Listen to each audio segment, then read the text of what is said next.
I'm here. What's going on, everyone? You know what? Stream Deck is being really weird. I don't know if we're actually going to get clapping today. What a shame. Well, if Stream Deck decides to come back up, then we can get some clapping. It's always something, I tell you. It's always something. Dude, can I do the buttons from the GUI?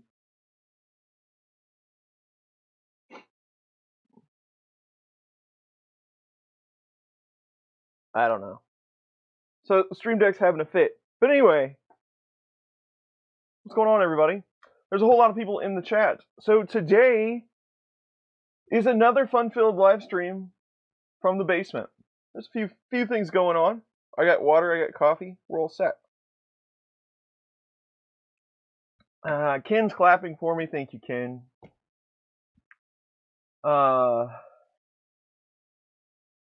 Behind on The Mandalorian, but still watching the old Patreon videos. Well, I appreciate that.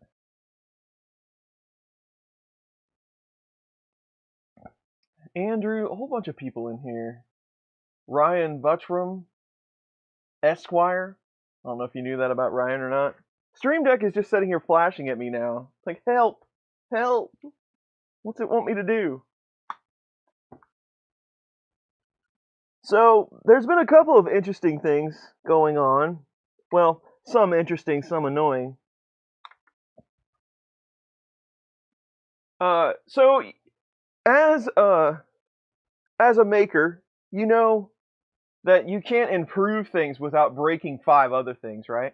So, my wife got these really cool floor mats. And, you know, it's the little things in life. You know, floor mats are good. And, you know, this is a basement, concrete floor. So, and I had some of the old school, you know, Harbor Freight half-inch foam mats that are ages old. So I decided to get some of these new ones, but they're like an inch thick. And if you notice, when you watch my videos or you watch the live streams, the camera that I use has a really weird fisheye effect. So right here, if I stand really close to the front, I have just a little bit of space, but the space has gotten less because I'm standing on a half-inch more material. And if I point the camera up any higher, you can actually see the ceiling. But if you walk right or left in that fisheye field of view, I actually get almost out of frame.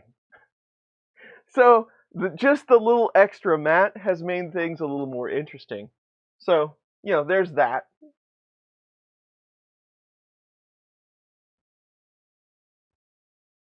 And then we have this, the Artillery Genius. Now, I don't even know how long ago it was. I don't know, when did it come out? Anyway, Artillery has been around for a little while. The Sidewinder X1 was one of the original ones. It was kind of a competition for a CR10. It was a 300, 300, 400 machine, but it was direct drive. They used some sort of clone Titan extruder. Some of them had volcano nozzles. You could print pretty fast. It was a fair machine. I still use mine on occasion. Pretty low cost. I think they were around $400. I actually got mine through Josh over at Alien 3D. And I've got one of the earlier ones. I don't know what version it was. But Artillery got a hold of me and said, hey, do you want a Sidewinder? And I said, well, I have a Sidewinder. And the first thing I thought was, well, send me the new Sidewinder, and I'll compare them side by side, because mine is pretty old, and there have been some interesting things happen with Artillery. I believe they were sold at one time. They tried to change their name. There's a couple different things that happen with them. I'll have to ask them and see what the current standing is. I'm not exactly sure. But they said, well, so you have a Sidewinder, how about we send you a Genius? And I know the Genius has been around for a while because I saw it probably 6 months ago or more on some other folks' channel. I really don't know much about it, but I had an assumption in my mind that the Genius was just a smaller Sidewinder. I don't know for sure, but that's what we're going to find out today. So if you're new here, you know, most of you know the drill, but if you are new here, we will see what's in the box. Sometimes it's very interesting, like if you were here last week. We will try to put it together. We will try to power it up and attempt to print something. And during the print, we will hang out, talk about 3D printing stuff, answer questions, all of those good things while we stream here this afternoon. So, how is everyone in the chat? I see Ben Y is here, Paul McDonald, Mike at Never Let the Machines Win, Corey Mack. I already said, Evnovo was the other company name. I don't know what happened to that, but I don't see that name floating around anymore. I already said hi to Brian. Hello, Freddie is here, Danny's here, Shane is here, Car's here, Jake from State Farm. I always mess it up because his name is Matt. Is here. Snakes, cool name. Mark, Fleming, I Make Things. Haven't seen them in a while. Helg. I'm hoping that's how I pronounce that. Old Curmudgeon, what is up? William Johnson. A whole bunch of people are here. Thank you for joining me today. Ron from Canadian Maker Project is here. Carl Schumann is here. Ron, I probably mentioned it last week. Tom Llama is here. I don't know what's going on. Take off the high heels. That's weird. Anyway, Ron, I probably mentioned him last week, I think, but Ron is a YouTube creator, Canadian Maker Project. He put out a video about YouTube channels that he likes, and I was in the list, so I'm very honored to be in that list, Ron. Thank you for that. I appreciate that. So check out those videos if you wish. And now, let's see what's going on in this box.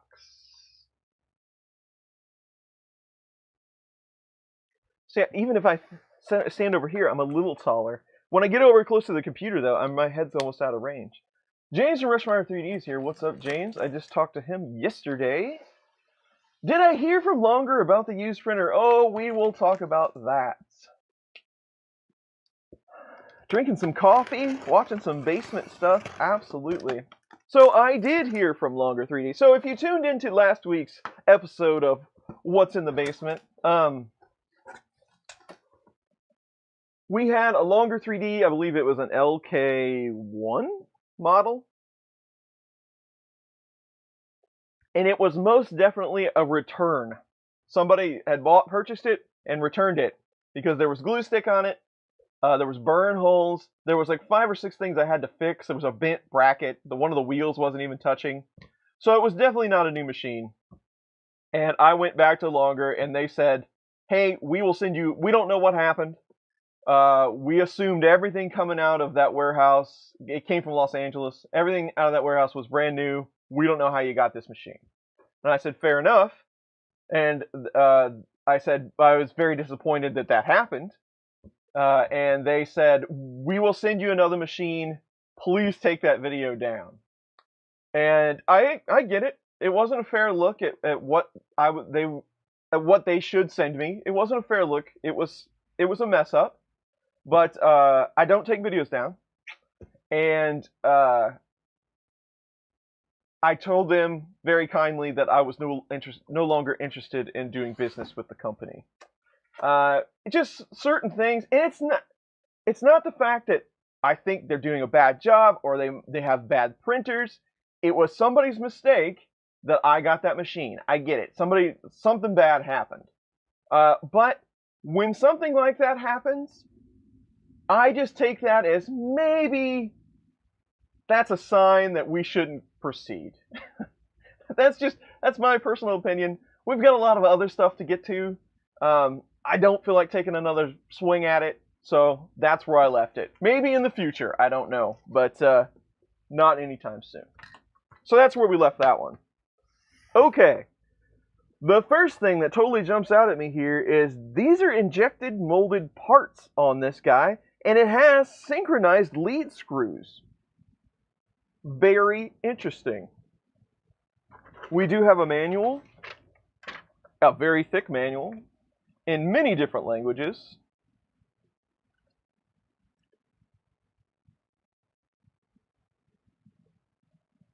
Page intentionally left blank. I always love that page.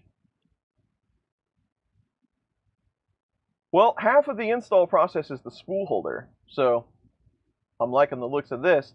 They do tell you to adjust the carriage wheels. They don't really give you any specs on how you should adjust them. But there's not much to it. So I like that. We do have a checklist for quality control.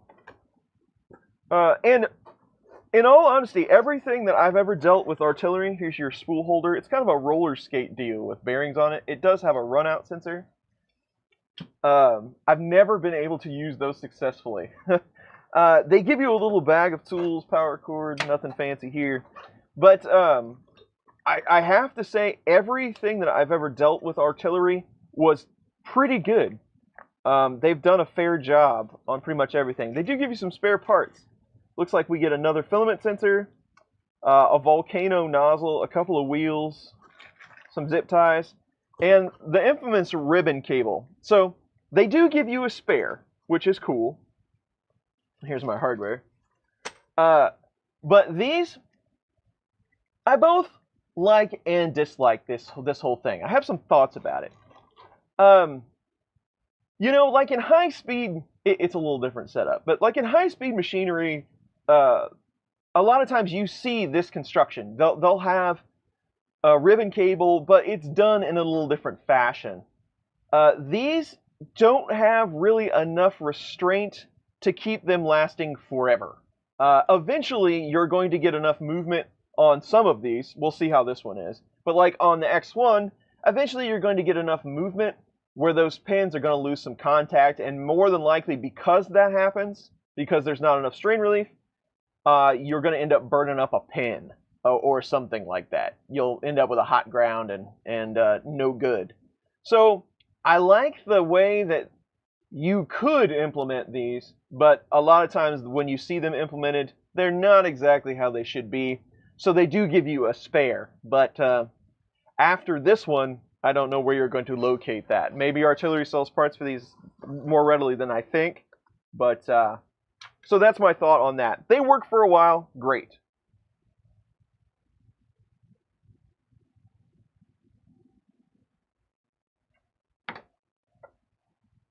Okay, so let's see. We'll speed up a bit here. Ooh, I get the don't touch warning. I like that. I always like to see the warning signs. Still my favorite one is the pinched gear warning, where it's actually feeding a hand into the feeder. I like that.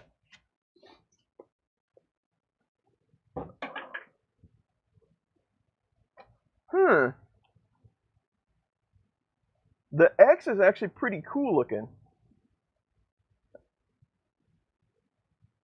Is that like a 60? Let's get it out of here. Let's liberate it and then take a better look. So it is all just one big section. It has a volcano block on it. Oh, that's not a filament sensor. That's a neopixel. That's what that extra part was. I thought it was a sensor. It's not. The sensor is just a micro switch. It's actually an extra neopixel.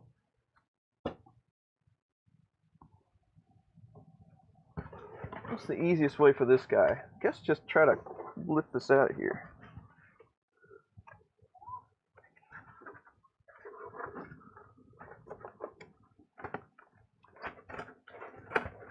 Well, they pack it. The whole thing might have to come out together. Maybe. Somebody hold this box for me.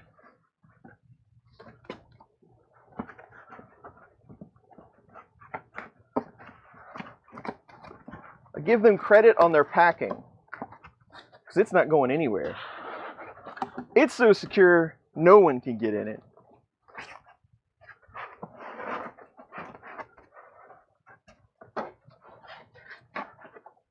So hopefully we won't see any bent things or anything like that. It was so packed in there, the fan grill is embedded into the foam. So there we go.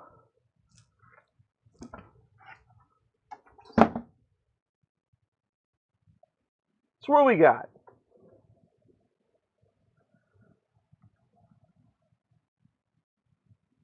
Got a giant fan on the bottom. I think we should take a look inside this one before we put it together today. Let's change things up a bit. What do you say? You want to take bets on what mainboard they use? I'm going to say it is a Robin Nano.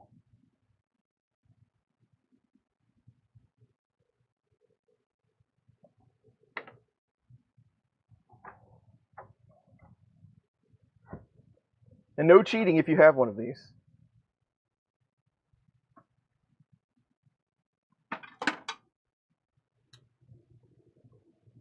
MKS, that's my guess.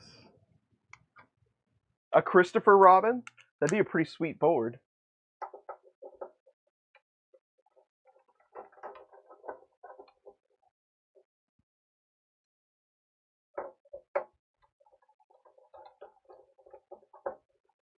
Thank you, Freddie.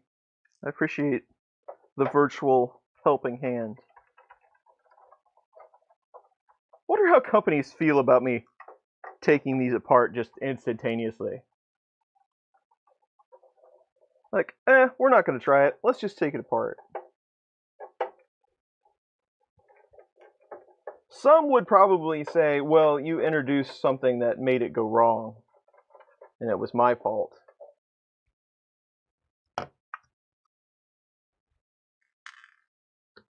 I don't, this is a warranty sticker, if you can see that. That really has no bearing on much of anything. But I do like to cut them. Oh, I was close. It is an MKS. We got that close. It is a Gen L. So kind of close to a Robin.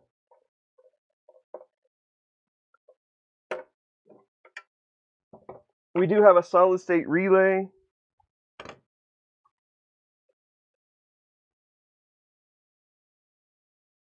So that means we have an AC powered bed.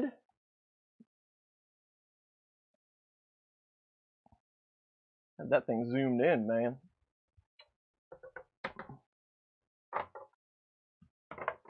See if I can get it in here to get you a decent shot of this.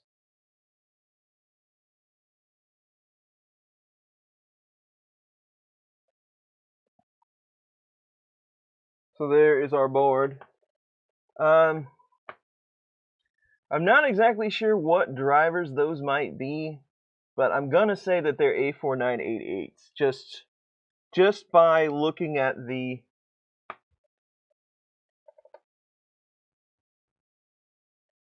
well, now that I say that, they are really hot glued in too.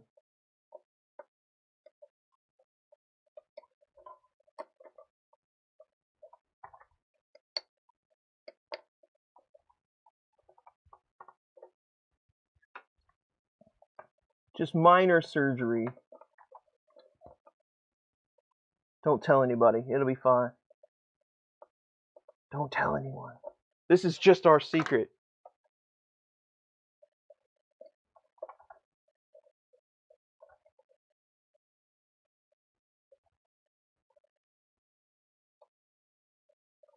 Wire might have to come out with it.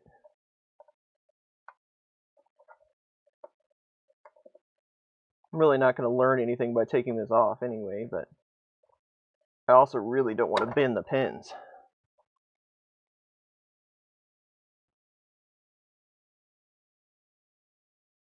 So the fact that they have all of those jumpers on there, they're going to set it to 16 times micro. These are more than likely an 8825 or an A4988. And we will probably be able to tell as soon as we start printing, because you can definitely tell the sound difference. There are a couple of different types of Gen L if you've ever messed with these. I can see the STM logo on this already, so it is a 32-bit. But they also made a Gen L that was a 2560 8-bit. So I might get enough light to read that.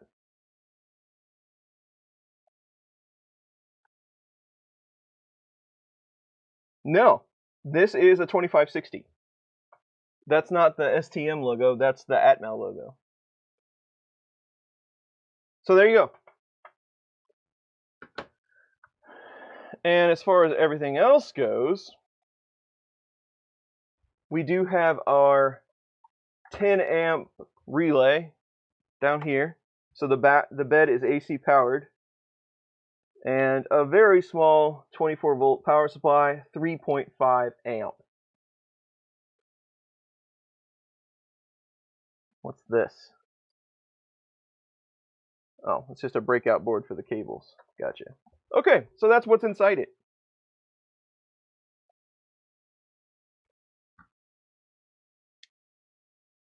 What is the squishy thing on the power supply? I don't know if it's they're using it for vibration dampener. It is foil with foam on it.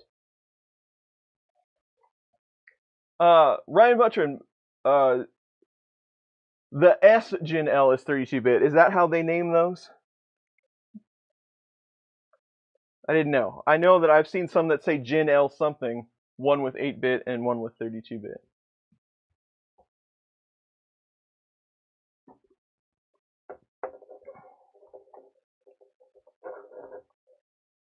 I'm guessing they have that foam on there to sandwich it up against this cover so it doesn't rattle. Just my guess.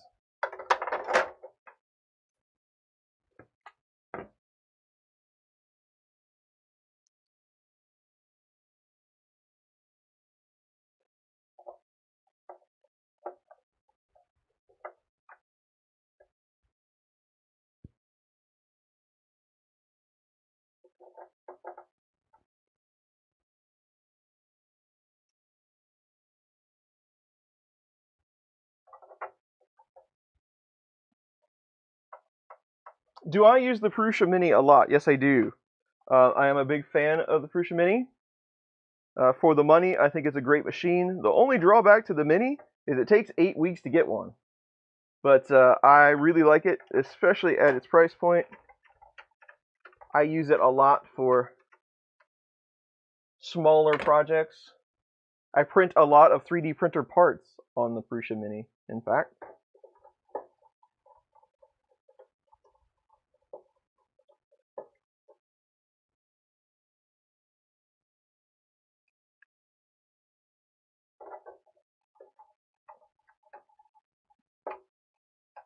Alright, now back to... We've taken our detour back to the assembly of this. So pretty much this should be just 4 bolts.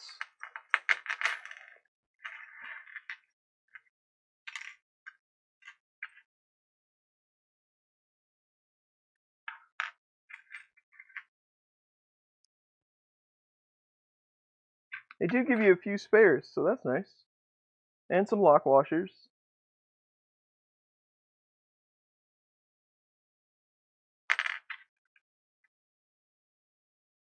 The injection molded parts on this are somewhat unique. Oh, it says Genius on it. Isn't that cute? The Hotends setup is pretty much exactly like the X1. It does have 2 Z motors, which is cool. And they are timed. They're put together on top, which is also kind of cool.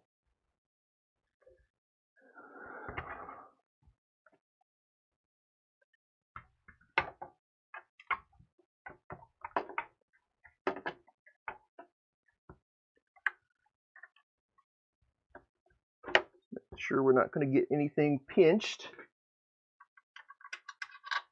Don't want to get anything pinched.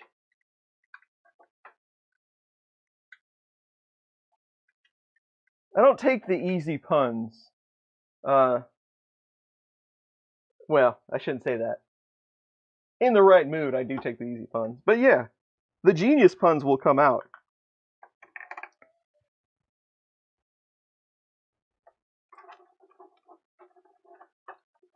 Especially since I don't have my stream deck. I can't do the sound effects for you during the puns. We probably ought to take a look at that other side real quick. There's a lot of wires floating around in here. Just want to make sure we didn't cut anything. So there's a module. This is somewhat interesting, actually. I like to point these things out when I see them. So the assembly of this to cut down on the wires, they have this module right here. It looks like, what do they call that one that only has a couple of pins, like the PCI card that's only got a couple of pins? It looks like that. And then you have a plug on the gantry right there that lines up with it. So the whole thing kind of slides in.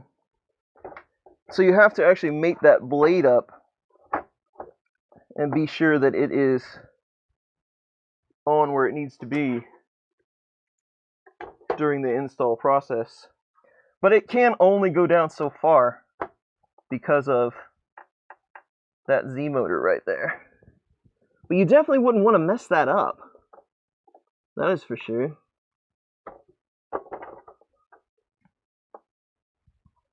No, you would not. You would not want to mess that up. But kind of an interesting idea.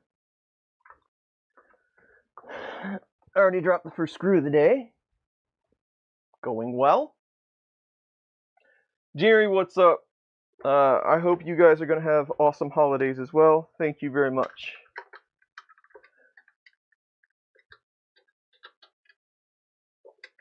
PCI Express. Weren't there like, what was it, 16, 4, or wasn't there a number associated with those? I don't remember what they were. But yeah, that's kind of what it looks like. Double Z, yes. And they are hooked together at the top.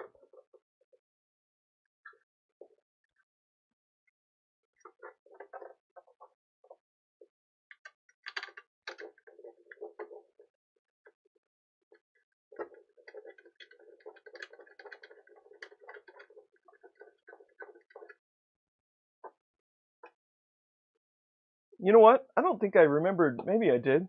Did I remember to put a link to this printer in the description? I really don't know the specs, honestly.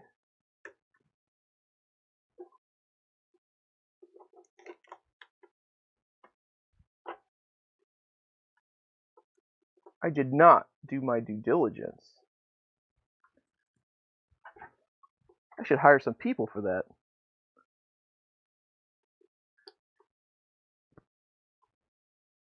Okay.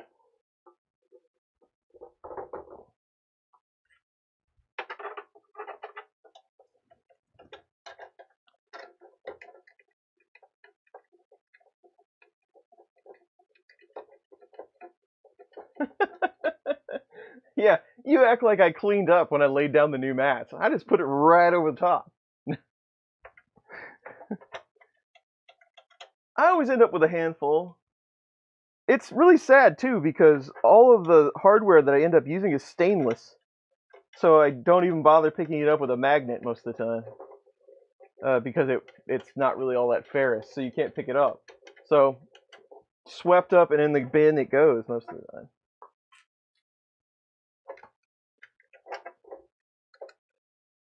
Oh, change it out. Why not? What's this, a 5?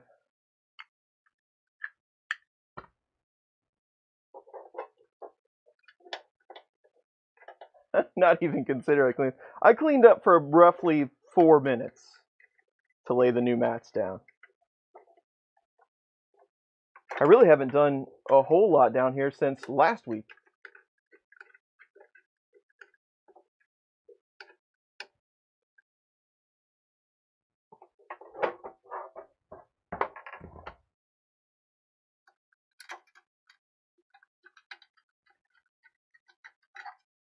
Amazon link for $3.29. Okay, thank you, John. Appreciate that. David Olson is here. What's up, David?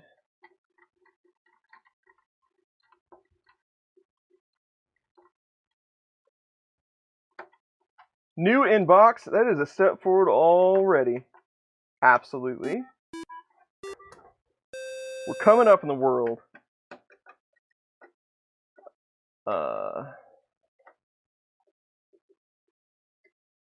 Maria, thank you very much for the sub. Jazzy Jeff, I love that name. Thank you for the sub. And an hour ago, but Maddie, thank you. All right, so I think that's pretty much all the assembly we have here.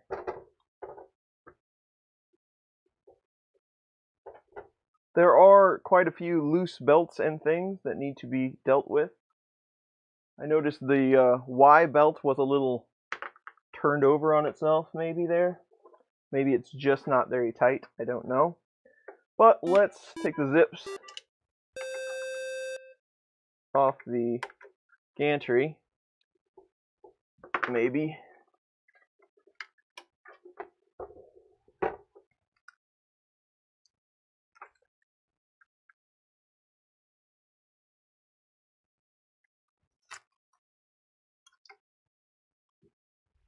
I actually have to spin that up a bit. These are your standard fare TR 8x8 lead screw for your reference. There we go.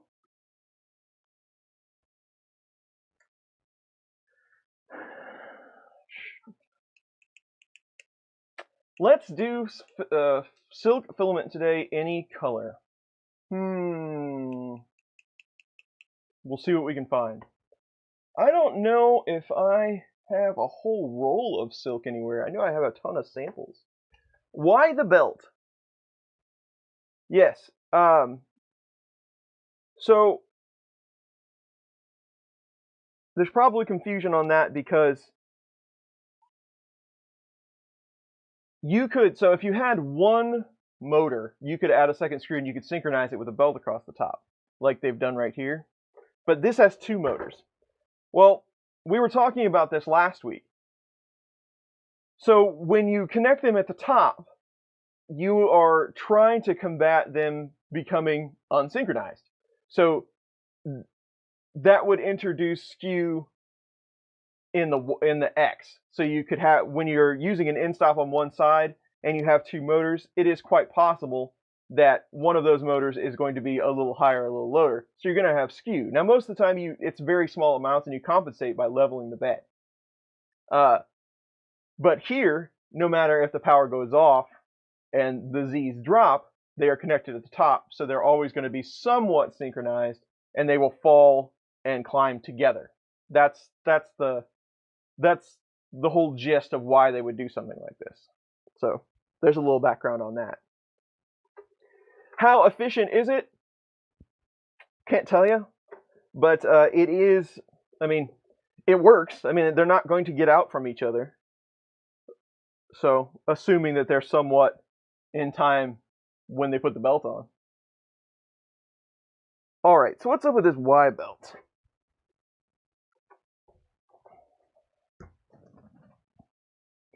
The Y belt is zip tied to the carriage, but it's off to the left side of the extrusion. So the motor is actually on the left side. Matt, thank you for the sub. Oh, cool. Streamlabs tells me about Patreon now. Autodrop 3D, Mike, support on Patreon. Thank you very much. Yes, if it's skewed and you put the belt on, then they'll stay skewed. So, so the belt is over on the left, which seems, I mean, it works, but it seems a little odd to see it that way. And the belt is loose enough that it's actually got a bit of a twist in it.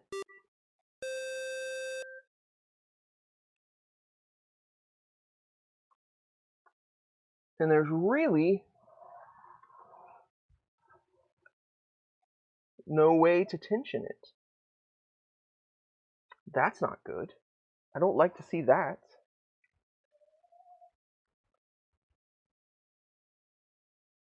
So on this bracket here, what they've done, there's a bracket on top here. They have tried to use that bracket to tension the belt. So they've pulled the bracket out a bit, but so the T-nuts are just barely grabbing the extrusion. That looks to be somewhat of an afterthought, maybe.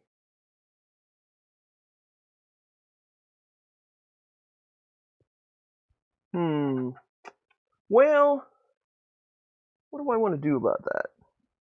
I mean, it would run like this, but it's got maybe like 1 to 2 teeth too much slop for my taste. But it would print this way, so maybe we should just not mess with as much stuff as possible. And the X is also very loose. Again, it would probably run like that. Now, that one will not run like that. I've changed my stance. It will not run like that. It's way too loose. And there is some sort of glug, as I like to call it. So there's a flat spot on one of those wheels.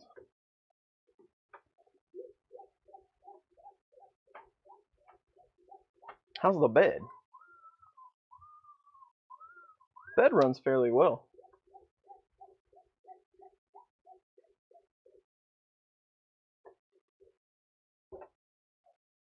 Max, thank you for the sub.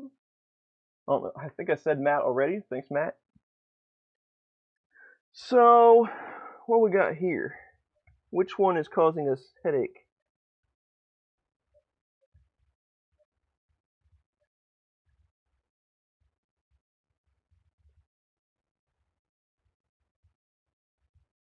You can feel it hits real hard. The easiest way to do this is to put a mark down, so you can kind of watch them turn. One of these is not like the other, but they did give us spares.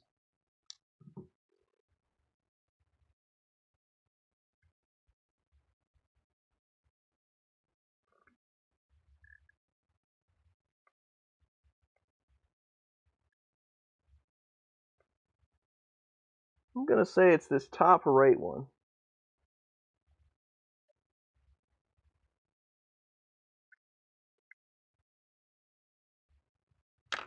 Let's back. Did they give us a wrench for this?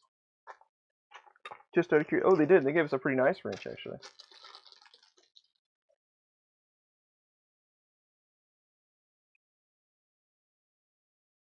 You didn't miss anything. Welcome to the stream.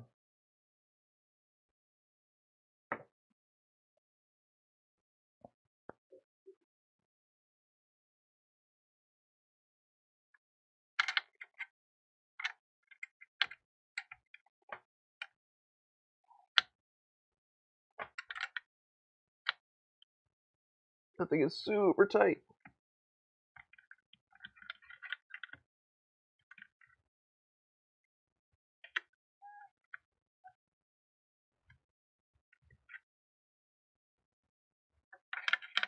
I don't know if it'll even loosen up enough to give me anything to work with. It's a little looser. No, it's just the fact that that bottom wheel is so tight.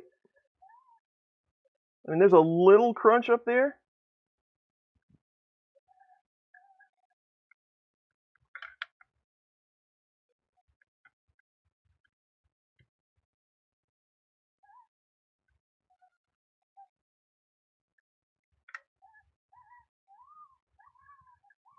It could be better, but I've seen worse.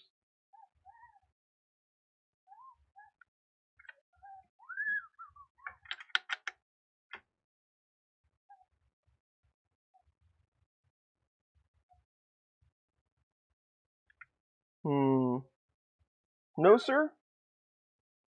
One of those bearings just has a little too much cereal in it. This cable isn't in all the way. Man!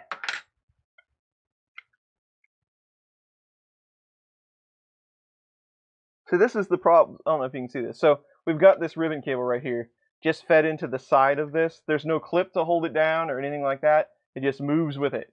And this is what causes early failure. Okay, so let's see on the other belt that actually feeds down to the board, there's a holder on it. There is not on the side of the hotting carriage. So the only other thing that I'm concerned about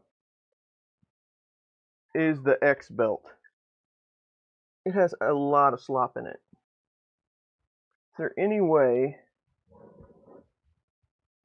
to easily get that out of there?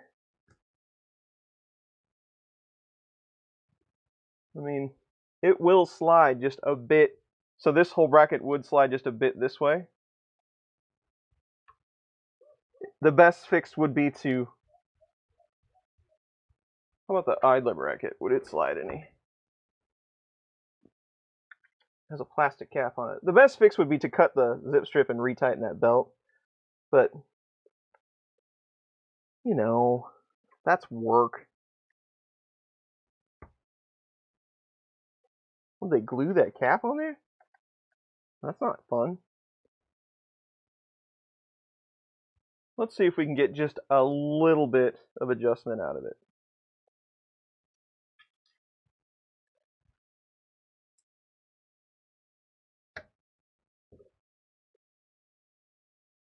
Stream Deck is still screaming for help.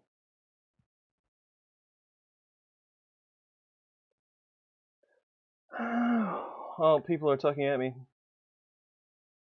Nightbot did not like that post. What did Nightbot do? I was supposed to revisit Nightbot after the last stream and I never did that. Imagine that. Imagine that I procrastinated and didn't do something. Oh. It dumped a whole bunch of text. Oh, Hank, here's something. Nitram is here. What's up? We've been talking about PTFE2 via the emails. It's riveting. What is Nightbot doing nowadays anyway? Commands, custom. Yep, it's that same old garbage command. I'm just going to delete that altogether because it doesn't work. I got to figure that out, how to make that actually work. Okay, so I am somewhat satisfied with what we have here. What did we end up doing? So a little bit too much slop in the Y belt. Ribbon cable on the extruder was a little loose. I tightened up the X belt by just sliding the bracket over a little bit. That's an interesting connector down there on the X gantry. And the bottom wheel on the X carriage was way too tight. But all in all, pretty minor for one of these streams.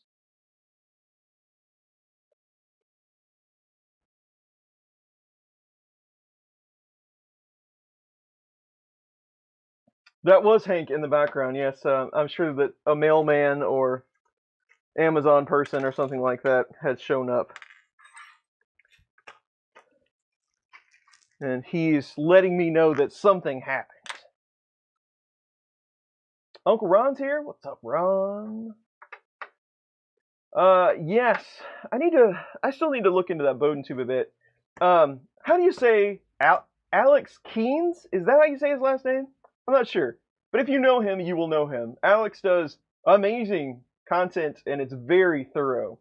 And we were talking about that content where he was talking about the different sizes of PTFE tube, how tight some of the tolerances were. And if you get a tight enough tolerance, you can actually circumvent some of the issues that you see when you're using things like linear advance. You can get it down tight enough, but then you kind of open yourself up to inconsistencies in filament if you have some. So make sure you're using top-notch filament if you're trying to do that. But I still need to go watch that video. I watch a lot of his stuff, but I haven't seen that one. So I think we're okay to power on. Do I have a plug already? I do.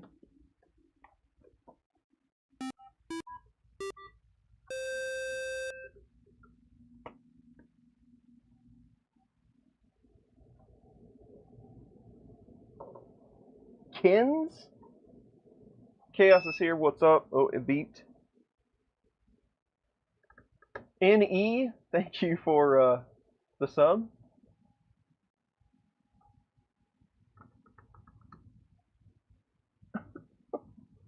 Uh, my YouTube friends. That is going to be way too much glare for anyone to see.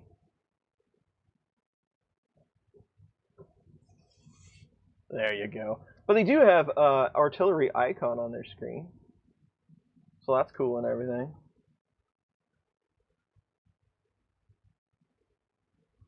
Guess we could do something like that. David Olson, we will see if Streamlabs will play that for us real quick. Kinda dim. It is a little dim.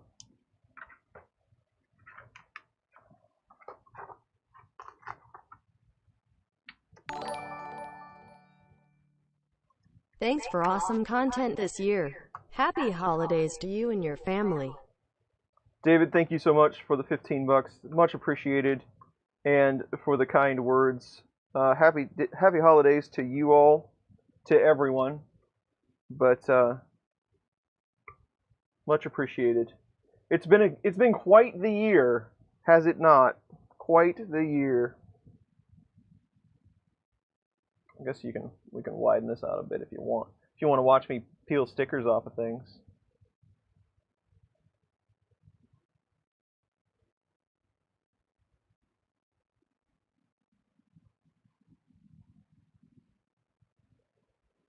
I'll make sure I didn't miss anything.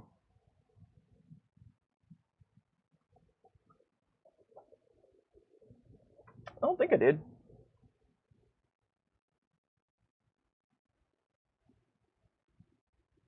Bed cable connectors seem a bit long. It's actually probably just the right amount. It almost feels like solid core wire or something in there.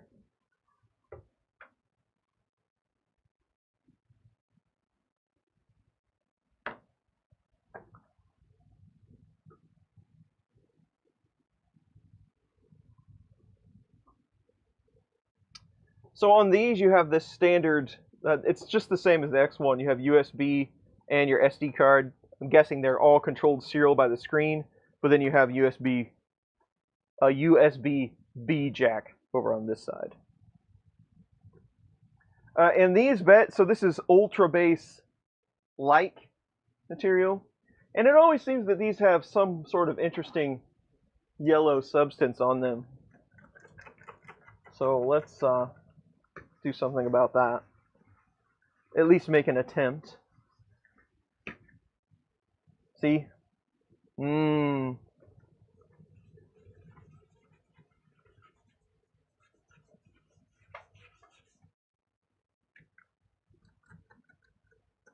You still have the plastic on your Ender display? Oh, I couldn't make it that long. Ain't no way. What is the wire on top for? That is for filament runout.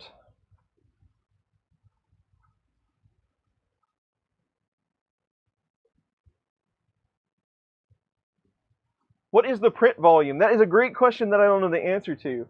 I'm going to take a stab at 220, 220, 240, 260.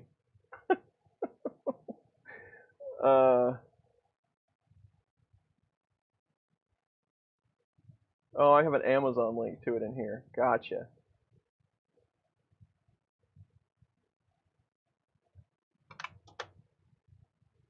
Let's see, what do we got?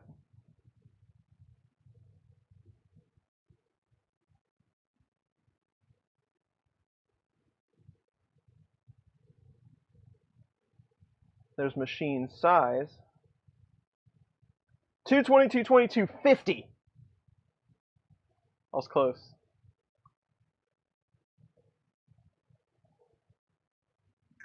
Back to cleaning.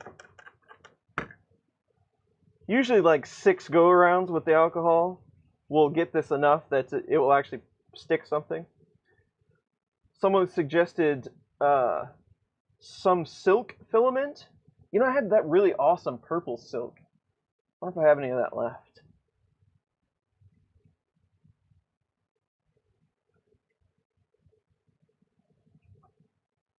Let's go one more round.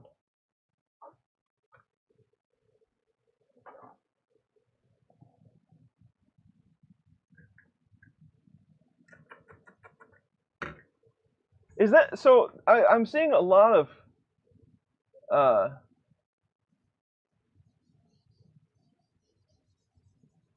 why does it seem like the standard bed size on most printers are 220 and not 300? A good question. 3D. How do I want to answer that?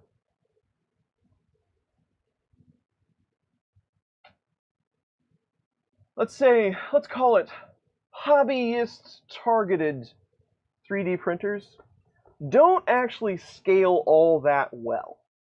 Meaning, you can't just take the let's pick on Creality because we always pick on Creality. You can't just take the Ender 3 or the CR10 and shrink it or make it larger at will. You have to take things into account, right? We all probably know that. But a lot of companies in this range do not. Artillery actually did a fair job of making the larger machine. It had larger extrusion. The larger the axis or the linear motion that you're going to carry out, the more support you're going to require, all that good stuff. Well, a lot of companies ignore it. So I think when companies set out to do, why is the standard size 200? One, they're cheaper to build, right? I don't know if I'm ever going to get all that over there. Maybe we'll just give it a go. They're cheaper to build at a small rate, but in mass, probably not that much cheaper. But I think they have more success at the smaller end because when they keep it a certain size, they have less exposure of things going badly. Which a lot of companies probably don't care about anyway. But I think the CR10 model, because it was kind of the first one you saw that was super cheap, that was still an i3 style, but was fairly large. I think that CR10 model, some companies have stepped back a bit and realized, maybe that wasn't the best idea. Like, we should have done this and this a little better before we upscaled. And then, so maybe companies are a little more not, conscious of that. Some are, some aren't, right? But I think that's the main reason. Is it's just a bit hard. I mean, the larger you go, a bit harder it's going to be to get something that's, decent. Maybe. 300 is a pain to level.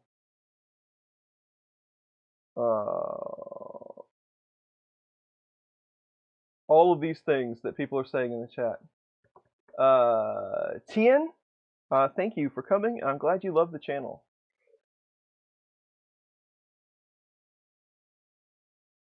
Not too big, not too small. Well, there's a reason why Prusa went the way they did, right? I mean, they say what you want.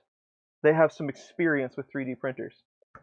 Okay, so we need to find some filament. Let's see if this thing will actually preheat. If you remember, a long time ago on the X1 stream, the touchscreen on my printer was cracked through the center and it didn't work. This one isn't cracked, so we're already doing better. And it does work. E1 is reading -15, and it got a min temp error as soon as I tried to engage it. And all of that is supported by this ribbon cable.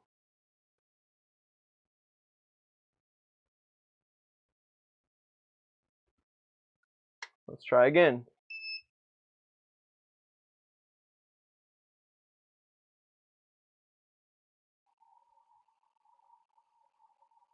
Now it's reading 19. So there you go, kids. That's my gripe about the ribbon cables.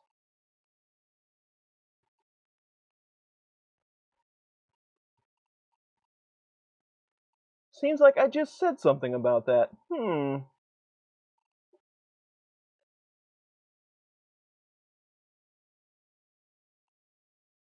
260. It did update, and they are both climbing. So now we can find some filament. So, I don't know about you all, but I have a whole lot of filament samples. So I decided to put them all in this. They're not all of them.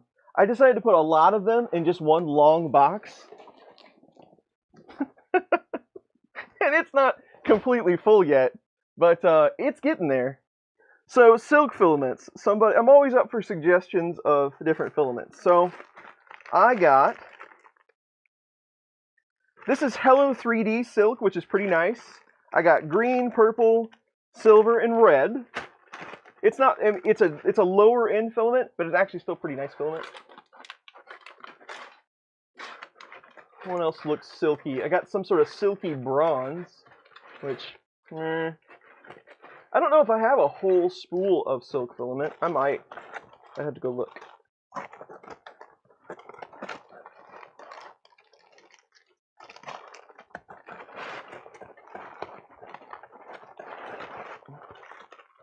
Holiday thumbs up are always appreciated. What else? We'll go ahead and leave those out for a second. These are PETGs. This one is probably my favorite one. This is Polyalchemy Elixir. Don't remember what they call it. It's that really dark purple color. But there's probably enough there for a benchy. We could do that.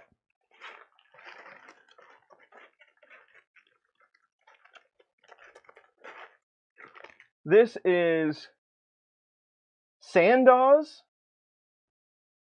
Silk Red. I got some Sparkle. And this is eSun Silk Purple. So let's take a vote. Do we want to go...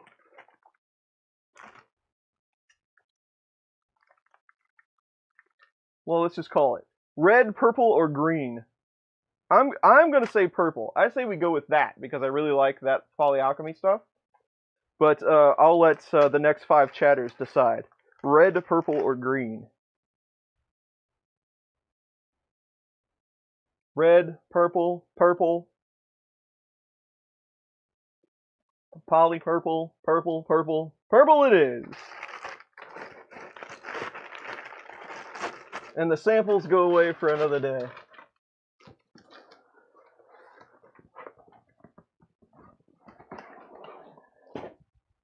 Alright, let's see what we can do about getting this thing somewhat level now that we are up to temp. Tools, they do have a level menu with 4 spots on it. Oh, 5 spots. They do include the center. Let's I learn a lot for your channel. Thanks. Gene, thank you very much for the 5. I'm very happy to hear that you learn stuff from the channel. That's my favorite compliment. Always feels good. But thank you very much for the support. I appreciate it. That's an interesting noise.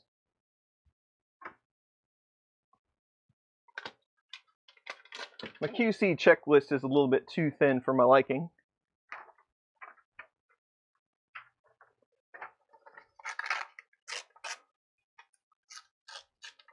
Whoa! What is up, man?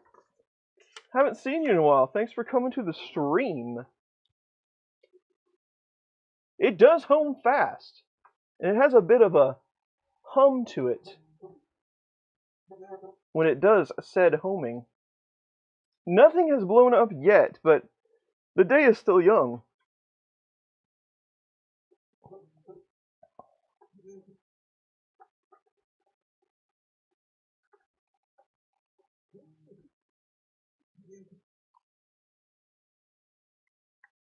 The Lurge X for a Delta.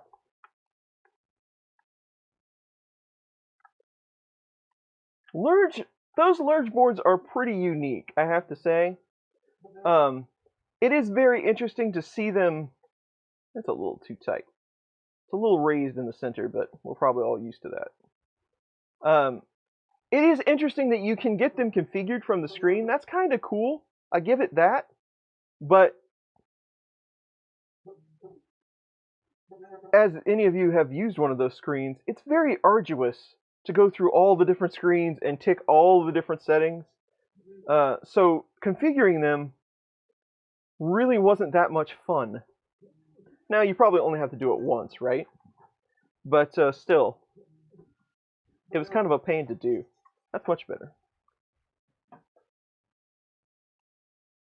So what's making the noise?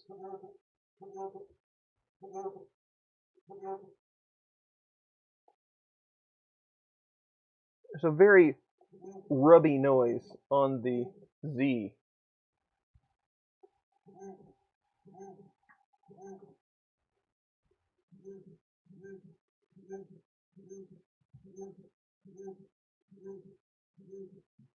I think it's just the noise amplified by the solid parts, the solid plastic molded parts. I think that's what the noise is. All right. Now this is probably more than tangled, but I have nothing better to do than to stand here and feed it in. So, you know, that's cool.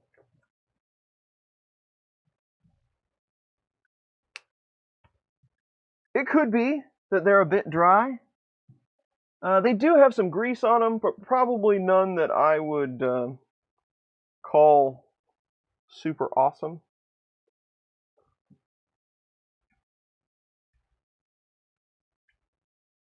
I guess I should have some sort of file to print on this as well. What was I thinking about? I was thinking about grease on lead screws and filament runout. Most of the time, these don't have it enabled by default, I've found. But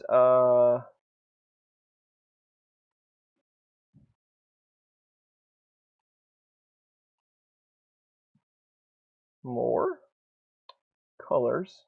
Heat level extrude. No.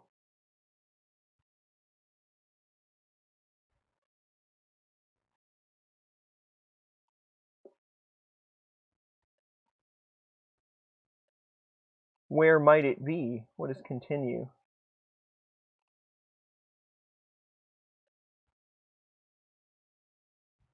I don't know. It's not in the print menu. Well, we're going to find out. Let's see what's on the SD card that they gave us, if there is one in here.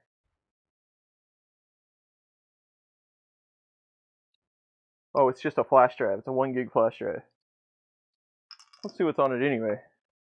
And plug this in, and stream goes down.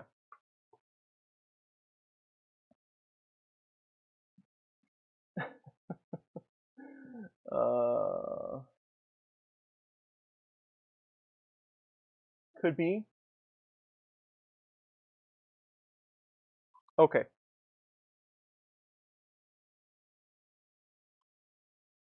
What am I doing? Where am I going? Who am I again?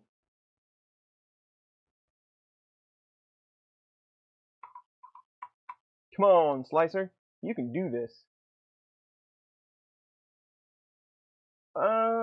And this is that Titan extruder. What do we have that is comparable to this machine?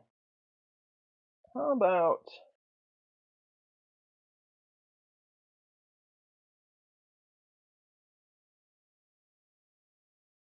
one round of millimeter? We'll use some Z hop. And we don't want that one. No, no.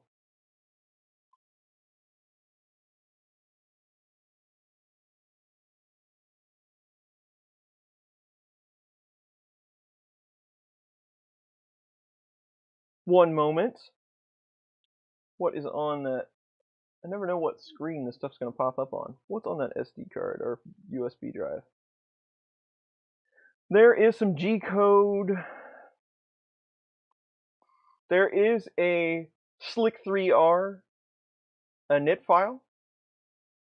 They have a copy of Repetier host. So there are some profiles on here. Snaps for that.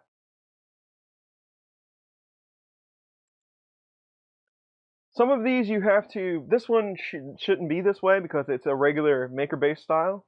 Some of these you actually have to put the file in a folder before you can read it. I don't think it's the case on these. I think it always goes root directory.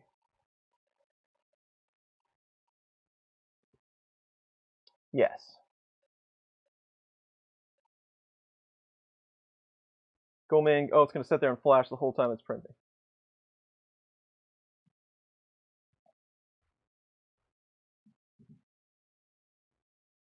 No benchy, no thumbs up. Absolutely. Tom Llama. Why didn't it home? Did I do something crazy inside that profile?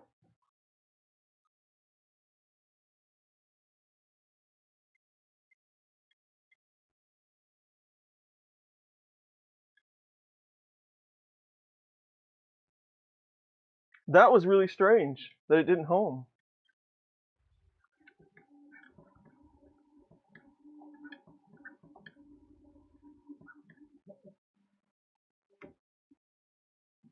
It homed afterwards. Well, now I got to see what's in that G-code file. Because I mean, it's a maker-based board. You know, it's running some sort of Marlin.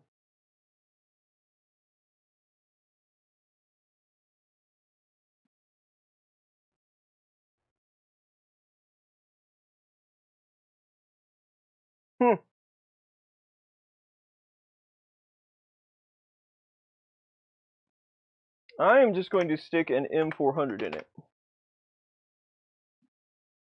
In fact,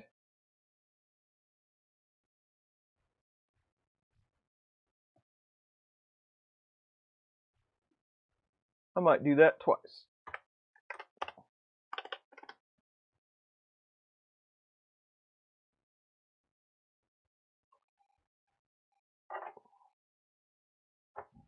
Most of the time, if you see things like this where it's doing unpredictable stuff, I found a lot of it is the media that you're printing from, or the fact that it's printing from a serial device like this screen.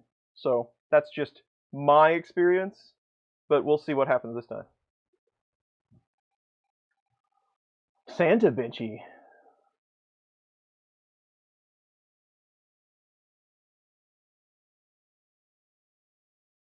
Idea Maker works perfect for this printer. I need to do a little more Idea Maker stuff. Once you get over the hump of configuring it and getting into profiles, it's actually really nice to use. But if you're coming from another slicer, I think there's a little bit of intimidation factor there. They have done a lot of upgrades and stuff, feature adds that I haven't really messed with. I haven't played with it in a couple of months or so. But I need to do more Idea Maker stuff.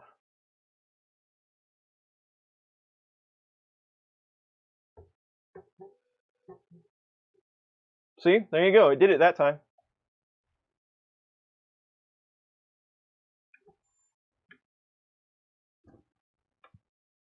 Oh, and the first layer is just so good.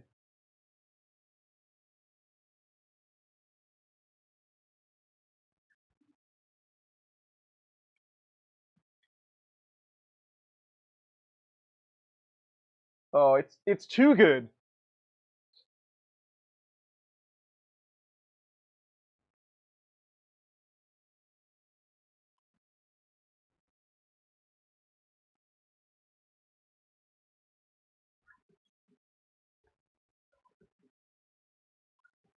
Find something to maintain our filament on. If I hang it on the ceiling, though, undoubtedly I will forget, and it will bind, and while I'm not watching it. It is very quiet, especially for the drivers that are in there. Now I got to get in there and pull one of the heat sinks off of those drivers, because now I'm not sure what they are. with the way the board is configured, they almost have to be some sort of legacy module, I would think. But, well, I mean, I guess they could be 2208s of some type. They're running it in standalone mode. I mean, if they've got them patched up and soldered the correct way. Now I don't know, but it is very quiet. I thought it was going to be a lot louder than this.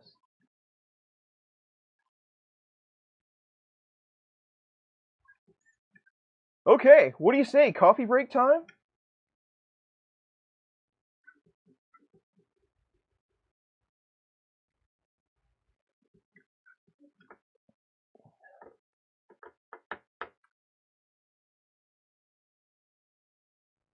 Yes, I have no clue. What brand of filament? This is Polyalchemy Elixir.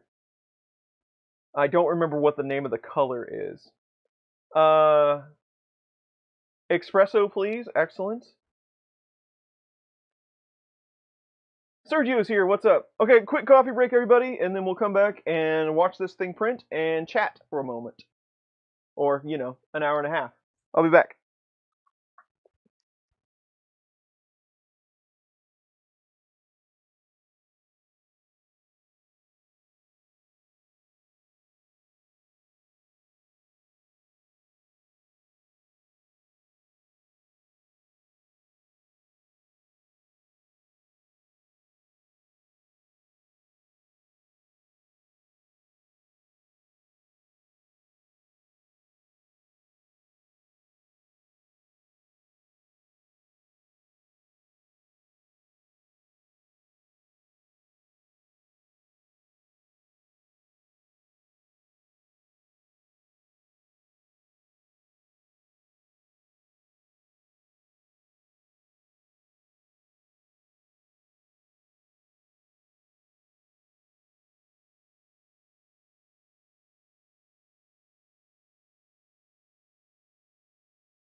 Okay, I'm back.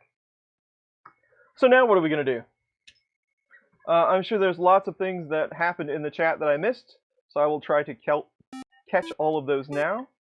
Yes, it is a Polyalchemy Elixir sample lockpicker. I like that name. BCK000. Like that too. Thanks for the subs for both of you. Yes, let me find you a link to that filament, because they just recently started making this stuff again. I've gotten this one in the last couple of weeks or so.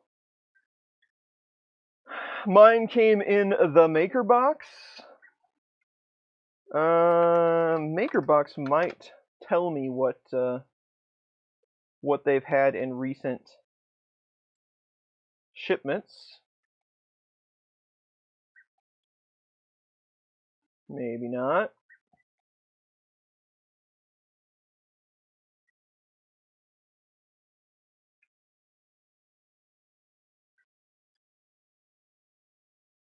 Filaments. Here you go. January. Oh, but this is like January 2020.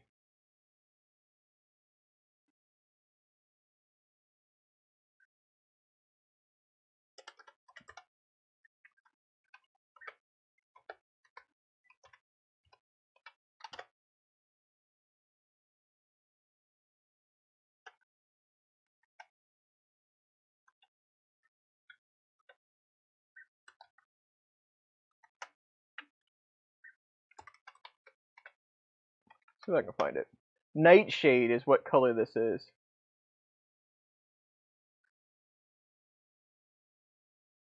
Yes. And they are on pre-order at the moment, it looks like. That is the filament that we are using right at the moment. It's good stuff. I really like the color.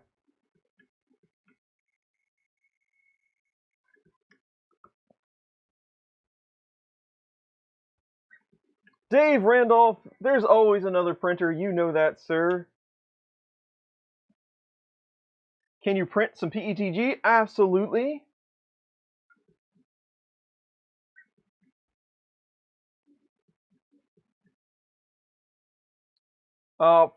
For rods, I usually use both are fine. Lithium, PTFE. I like the super lube stuff that has PTFE in it. The little not the stuff that's real thick, stuff that's a little looser. Because it just seems to be a little cleaner. It all kind of goes black and gross eventually, but I don't know. Seems a little finer finish.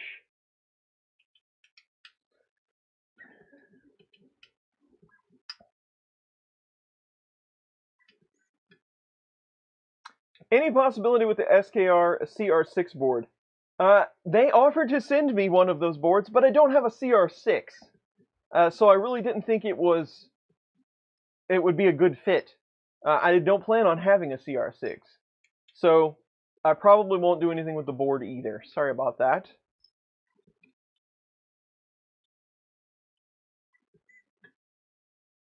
When am I getting the belt printer, John Strand?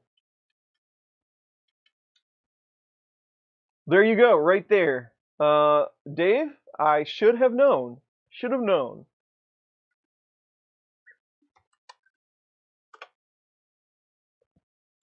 Hold on one moment.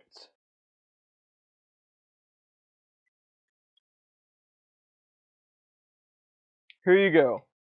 If you are in the US and you want Polyalchemy Elixir Filament, there is your link. Go nuts.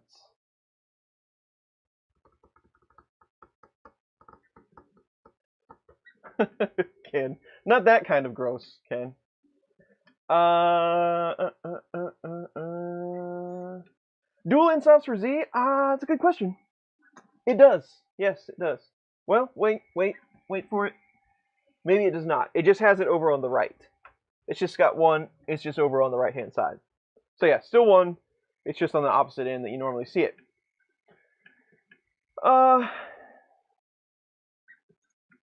I know I've messed up with all kinds of stuff. I'm 12 years old and a rookie at 3D printing world. I have a Prusa Mark III's. Okay. Well, you are starting out heads and shoulders above most of us, so that's good.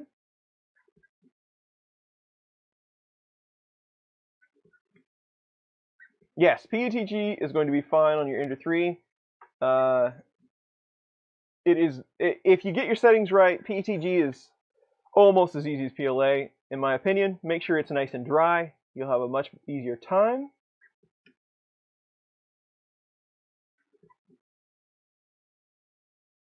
What are good settings for supports? Yours are a pain to remove. Most slicers have supports down pretty good now.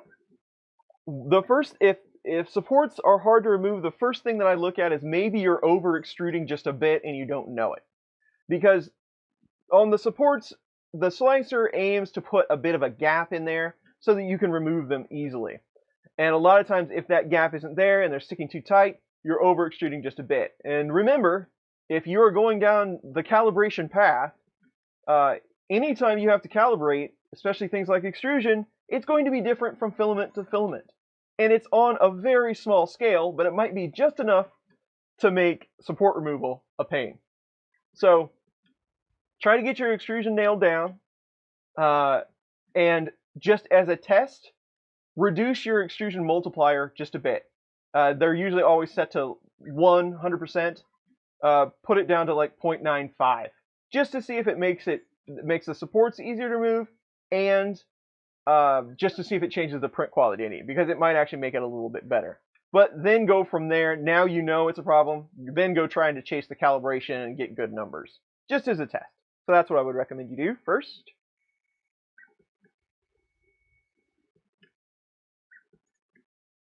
Run the PETG through the filler dry. That's a good one, Ron. Your wife will kill you if you buy more filament. Heard that.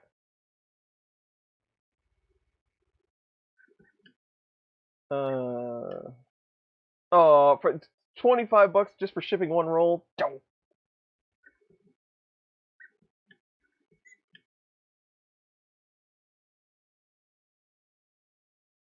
Yes, that is a great point. PETG, watch your print surface.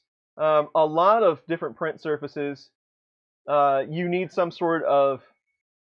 I'm having a mental block. What do we want to call it?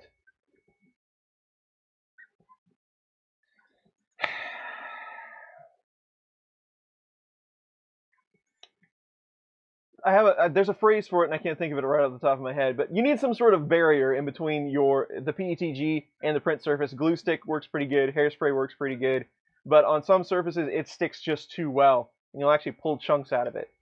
So be careful there. You might have bed adhesion problems the other direction.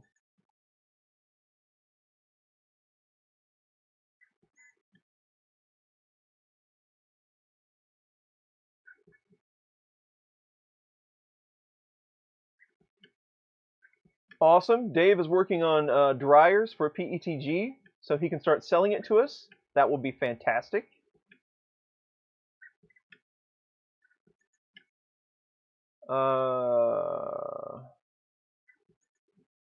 What else? What else?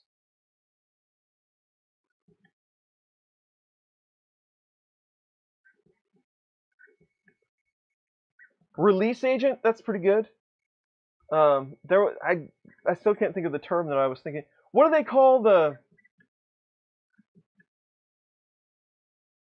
so in the slicers for a while there was a thing where we could print supports and then at the end of the support we could use PVA and then we could continue printing on. What did they call that layer?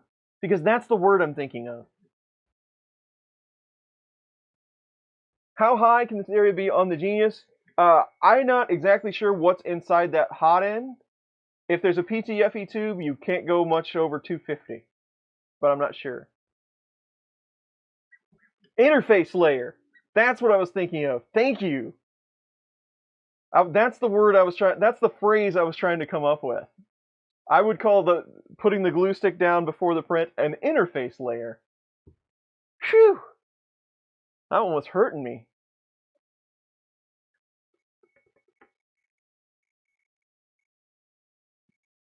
Did our support interface layer? Yes. Greengate 3D is here. Welcome. Greengate was so nice to me. They put me as one of their colleagues on the front of their site. I was tickled. So thank you very much for that.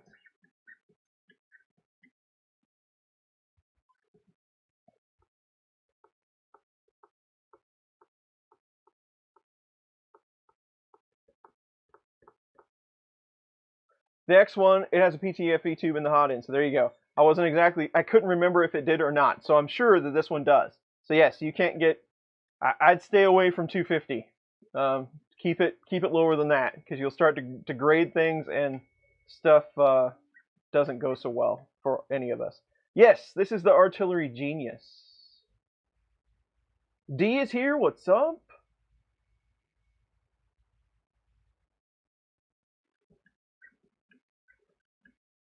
Nope. Glue stick, you could spend all day, you could come up with all kinds of crazy methods to try to lay it down level. Just slap it on and go for it. What speed am I printing at? Well, that's hard to say because auto cooling is enabled.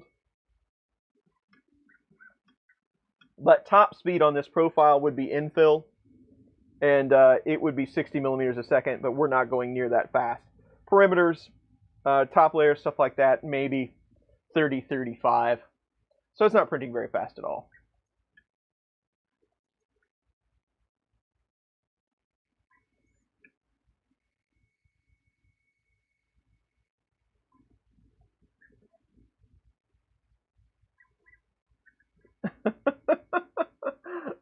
Andrew, that's pretty funny. Yeah, I don't like to get anything with the PTFE tube in it very hot. Nitram saying 230. Be conservative. Does Capricorn XS handle 250 well? I'd say better than some does, but still, it's still probably too hot.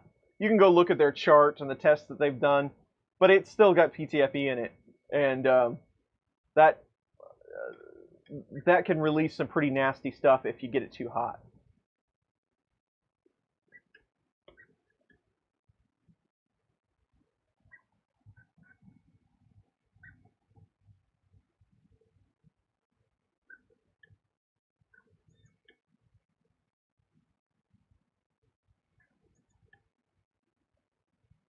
Uses Windex to smooth the glue stick layers. There you go.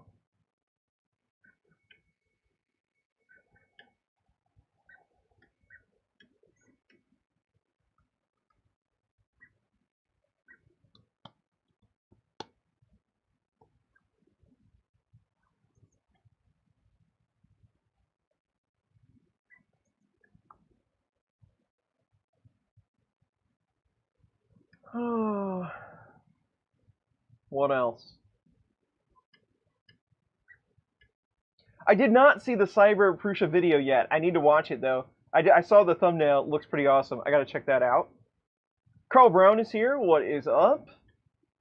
I am doing well. Hope you are.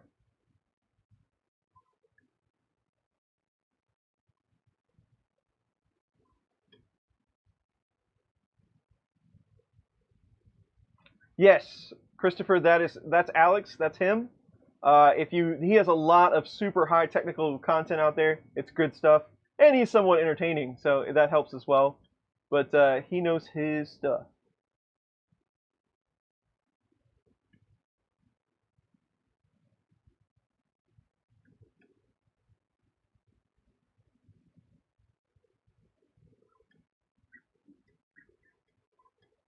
I believe it is Nightshade. If I remember correctly, that's what it is.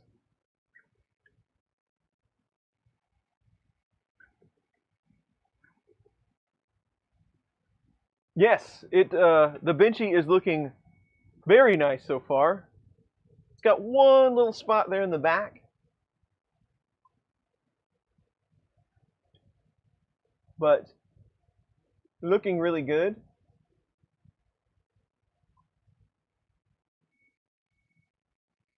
This is 0.2 layer height.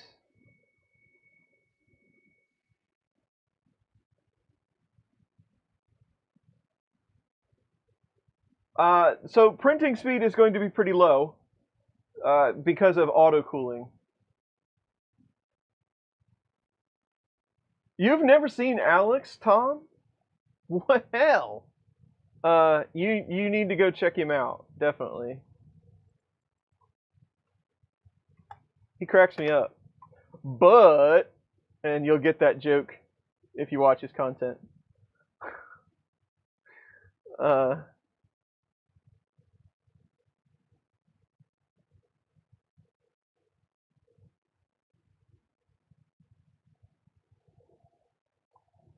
Where is he?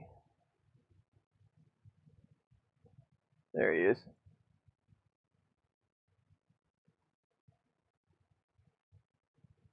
Go check him out. There you go.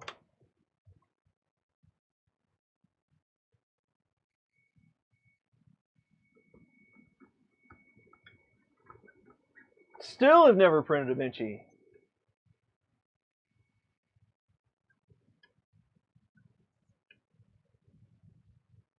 That looks like Highlander. Kind of, I guess.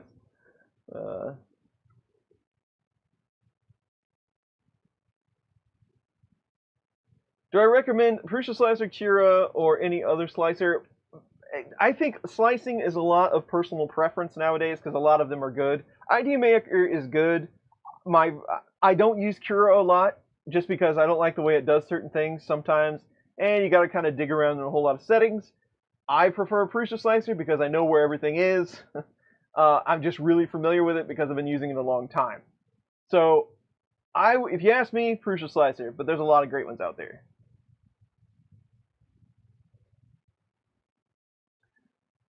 Robert, you are very welcome. Alex is hilarious sometimes with the rants. At least he tells you when they're coming, too.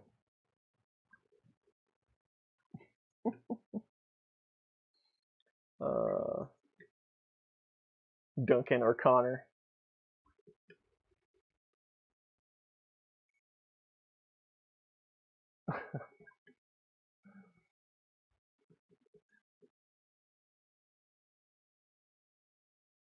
Why are there gaps between the perimeters and the infill when printing PETG?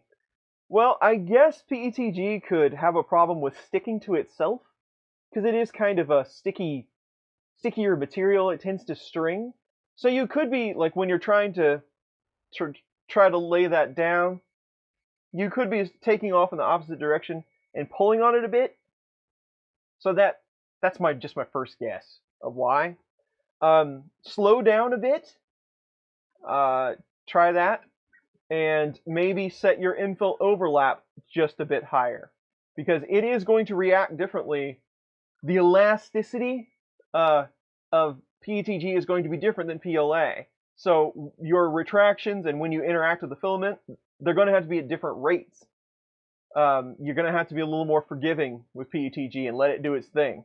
So maybe increase overlap, adjust extrusion a bit. But you're going to have to give it a little more breathing room than you would PLA, just as far as speed, and give it time to lay down correctly. Super Slicer, yes. I still have not tried that yet. Actually, maybe I did the other day. Was that Super Slicer? I'll have to go look.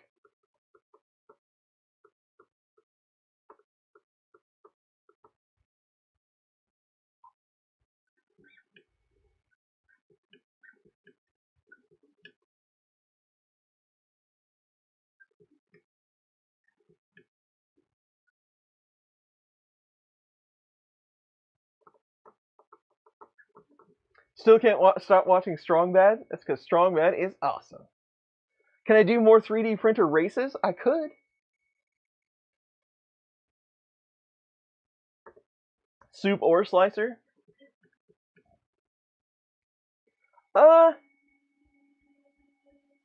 say it's like in the middle range. I wouldn't say it was too fast or too slow. Direct drive always appears a lot faster because you don't have to wait for retraction times. So this one is setting like right at 1 millimeter retraction, which is probably even a little high for this one, at 35 millimeters a second. Yeah. STL for the spool holder. Everybody loves it. I need to get a hold of the guy that made this spool holder and tell him how many people ask me about it. I can locate it for you, but it is like the 5th spool holder on Thingiverse if you just search spool holders. Glenn Hogue is here. What's up, Glenn?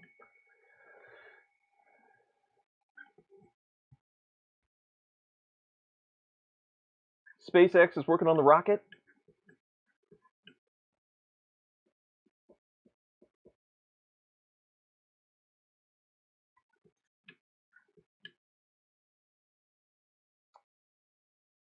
Benito, it's going well. Hope you are doing well. Thank you very much for watching the videos.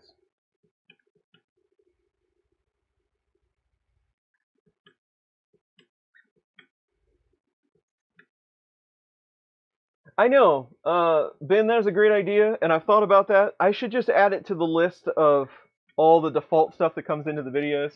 That would save me some time.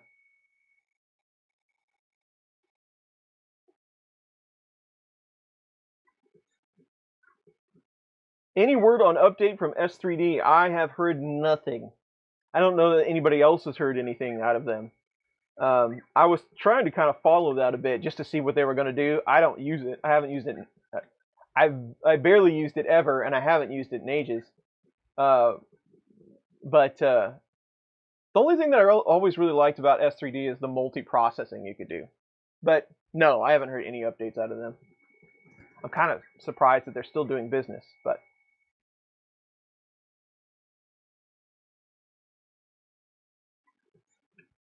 you Googled Philadry, and I don't know if anybody else did a video on Fill-A-Dry. That is surprising the website is still up.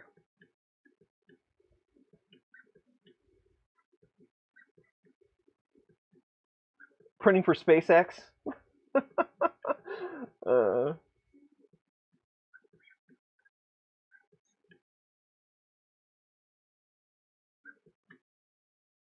Had a rocket tip over? Oh, crap.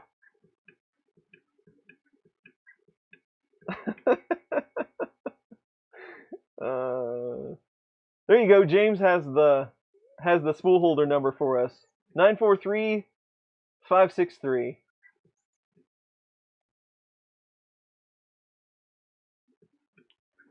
Yes, Matt. I have looked at the Mini E2, or E3 V2. I have a video for that one out there.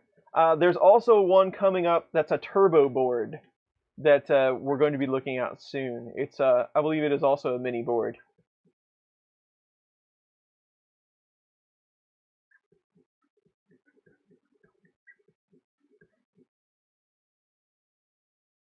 Any suggestions for a payable 400 cubed printer?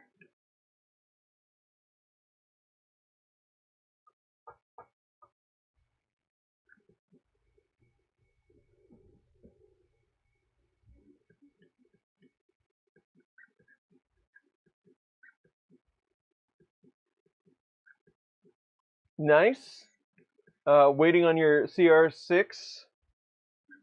Gonna race it against the Pro. Cool. Any cubic Chiron? Is that how you say that? That's what a lot of people will say, bang for the buck. It's kind of hard to believe, but I don't know that any cubic has ever offered me anything.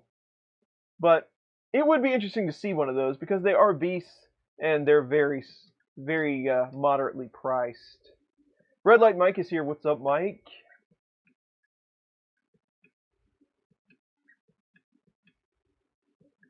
Am I planning on customizing the Genius? I don't know. I usually only customize the ones that I really like. So we'll see how the testing goes with this one and where we take it from there. My X1 has been really great. In fact, I use it more now than... it kind of replaced my CR10, my original CR10. So we'll see how I get along with this one.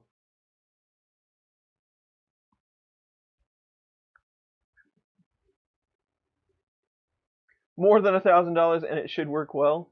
Yeah. You would think that that would be the rule, wouldn't you?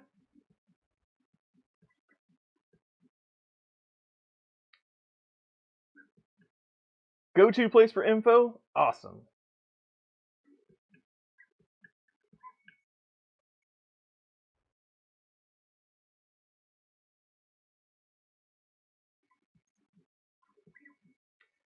On the tolerance section of the all-in-one overhang test, if you have round blobs at the start of the line, any other things I should consider in Cura besides coasting and retraction prime amount? If you have blobs at the start of the line, you're probably experiencing dwell.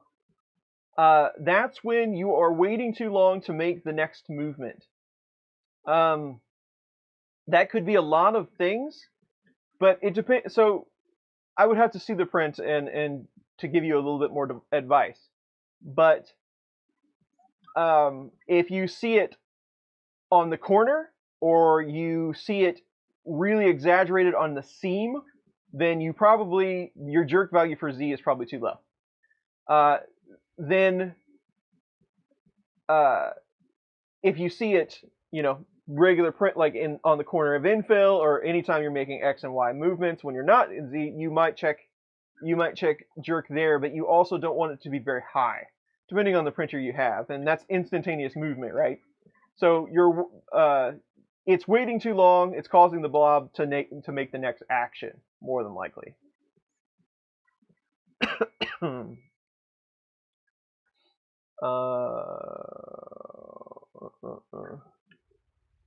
Ever thought about building a Voron? I have all of the parts for a Voron 0, and I have not built it yet. I really need to get to that.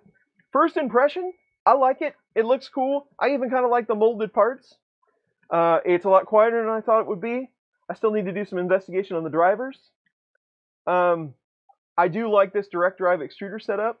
So far, so good. There's a few little things that we had to fix here and there, but par for the course nowadays.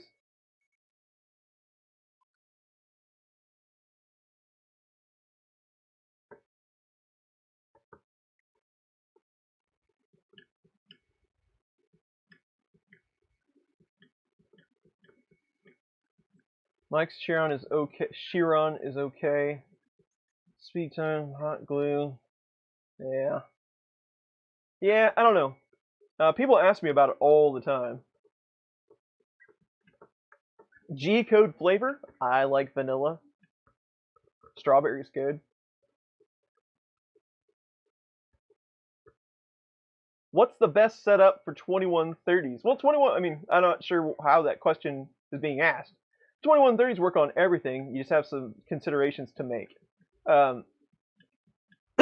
There's really no reason to go with 2100 series nowadays, though. I would just jump on over to 2200.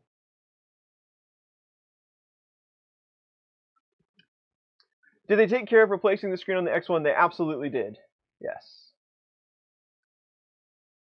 BL Touch for this printer? There are ports open, so I don't see why you couldn't add one if you want. It will take some firmware tweaking. And I'm not exactly sure what kind of firmware is on here, but you can bet it's probably some type of Marlin.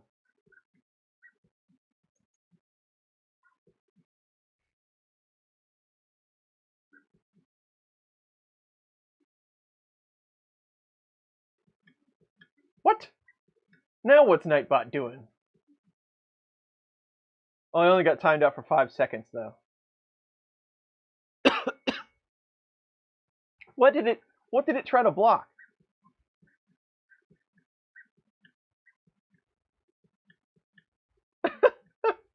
I like that comment. I'm sorry it blocked it. Sorry, Ron.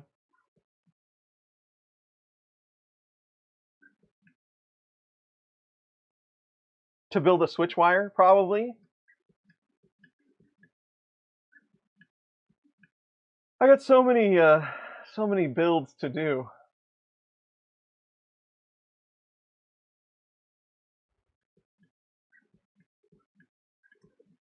Where can I check out the blue filament you have hanging on the wall? Looks like a silk color. This one? Is the one you're talking about? I'm guessing that's it. I don't know if it'll show up there or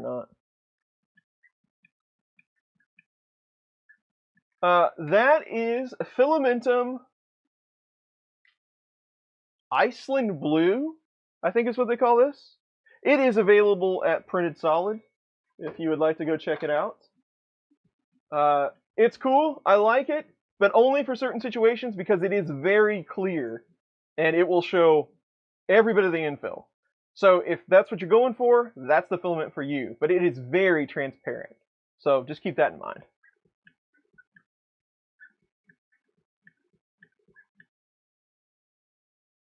Greengate 3D, thank you very much for stopping by.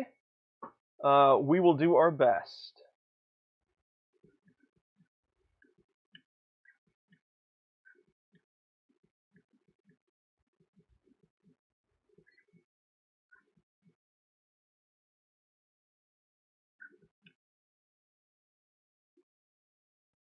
Aaron K, thank you very much for that. And I just switched out. So I had all webcams before, you know, because I'm cheap. And I switched out this one. Hey, I learn a lot from you. I emailed you to see if you have any ideas I am trying to fix. My pendant not compensating for the bed on an SKR1. Forbear. Austin, I will get to that in just a moment. Thank you very much for the $5. This is a Sony AX53. It's a Sony Handycam. That's what I'm running for the close-up now. It has like 30 times zoom. It does a really good job at zooming in on the prints. I'm very happy with that.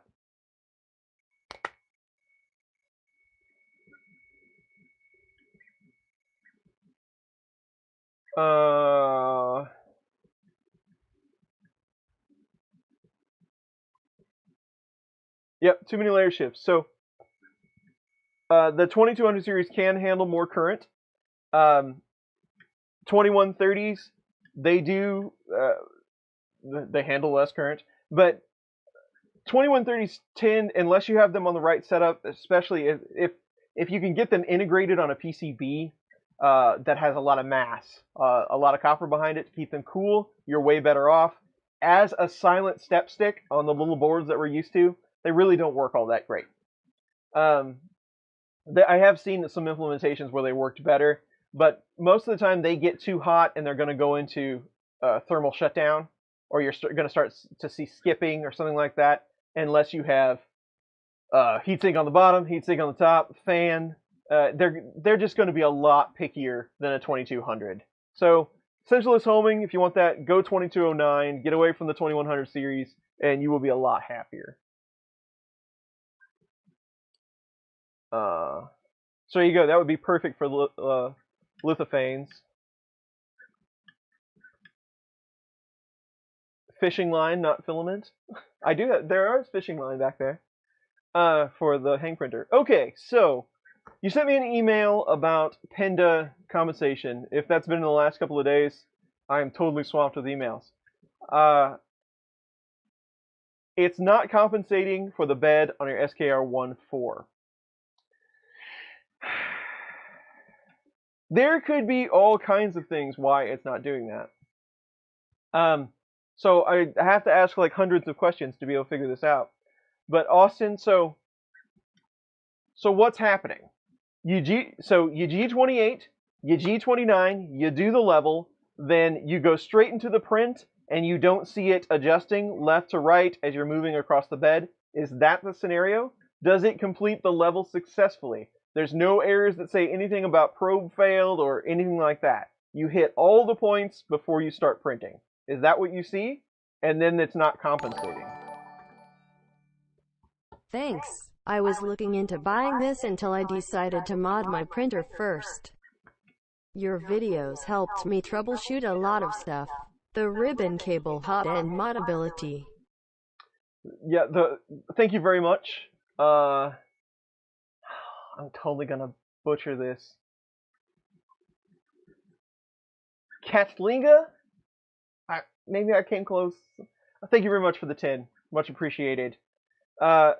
Ribbon cable hotend modability. Yeah. That's gonna be a problem. You could strip all of this stuff off and go conventional and make your own wire loom. It's not going to be near as neat, but getting away from the breakout boards that they use for the ribbon cable, it's going to be kind of a struggle. You could like build your own, I guess.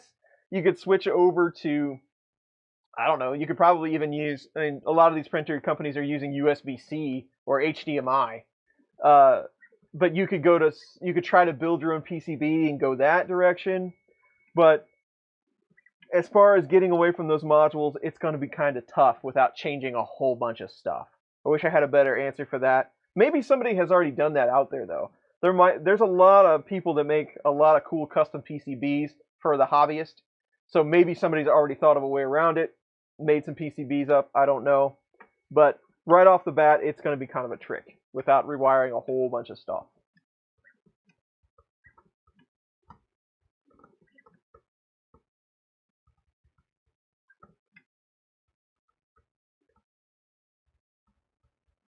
For higher voltage, 21s are better. 51s are better at higher speed. I get so confused on all of the sheets, what does what on all those drivers. I completely lose track.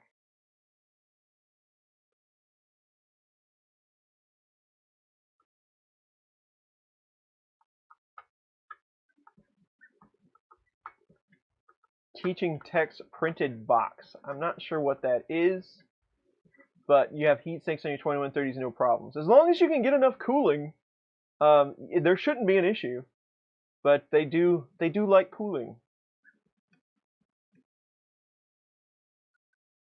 It goes fully through, no errors.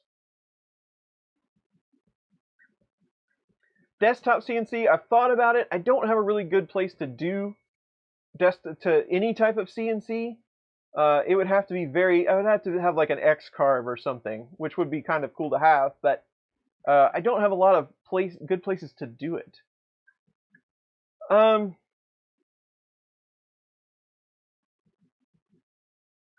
so it goes through. It builds the mesh.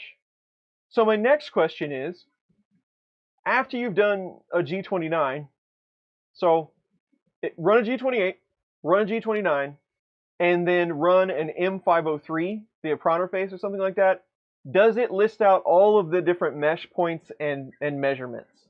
Does it give you a list of everything it measured and what it measured it at? I would be curious if maybe something happened and it thinks they're all the same, or something is messed up in there. Um,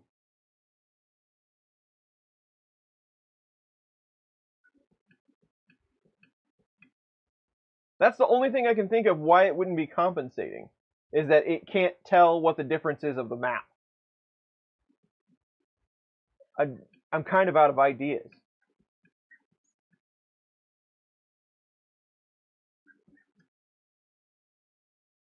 Oh, you tried to be able to touch and it works and compensated, but it vibrates and it's too loud to keep on the printer. But you're in, oh, the Pinda probe.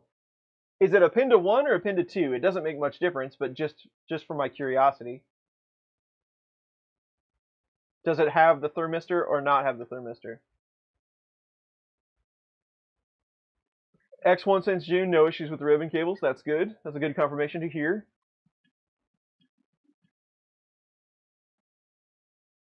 What direct drive extruder would I recommend for a CR10S Pro? One that was easy to fit. I'm not exactly sure about the S Pro, how it hooks up, what kind of connections you're going to make to make this happen, what kind of mount you're going to need. There are so many there's so many extruders out there that do a fine job. Plus, it also depends how much you want to spend. They're all pretty good. I mean, Bondtech BMG works just fine. There's a whole lot of different Bondtechs out there that might fit your solution. There might even be one for that machine. Check that out. I think Micro Swiss makes some all metal extruder parts that will fit on some of those machines. And they make a direct drive kit, I believe. Most of them are good though. But if you're going to go upgrade, if you're going to get upgrades, I would personally go for dual drive gears if you could. But most all the higher end ones are going to have it already. So you really don't have a lot of bad choices there. Even the Triangle Labs, some of the Cologne stuff is pretty good. Pinda 2.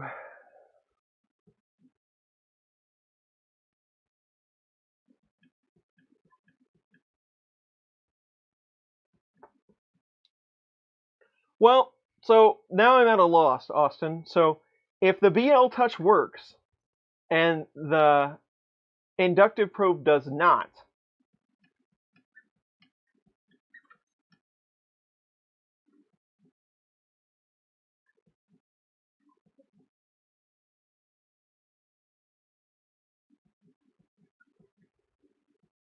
it can't read the value.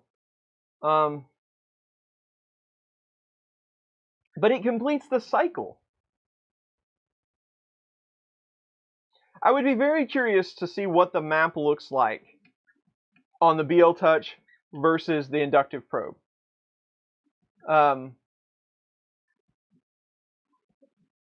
Maybe you have a 5-volt regulator problem. Have you tried multiple boards, or has it always been on the same 1.4? Because the BL Touch might tolerate the like a voltage fluctuation more than that IR probe would. Unfortunately, it's not going to be something that's very easy to troubleshoot.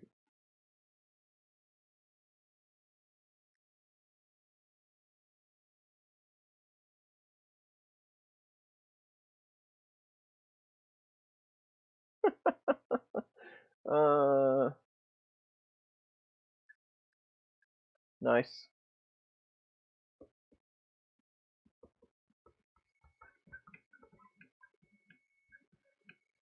So there you go. Bondtech has a new direct drive extruder coming out. So that might be the way to go if you're looking to upgrade.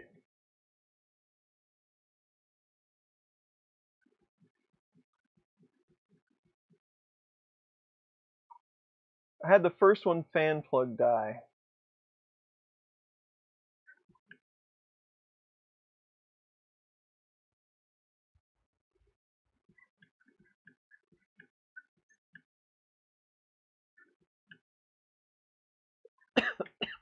Sorry, I'm coughing in your ear.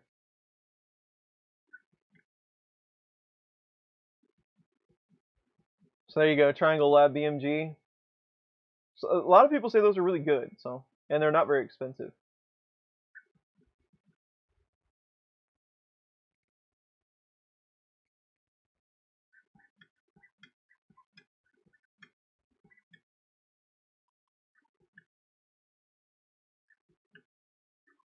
Dias products, I have not.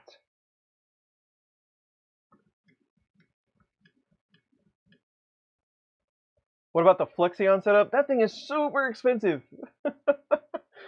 Omnian drop, absolutely. Those are really cool.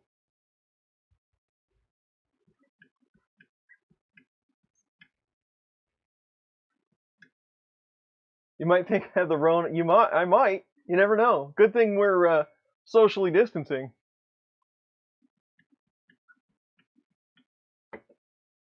You switched to direct drive to Bowden from direct drive. Was there some sort of artifact that you were trying to get away from?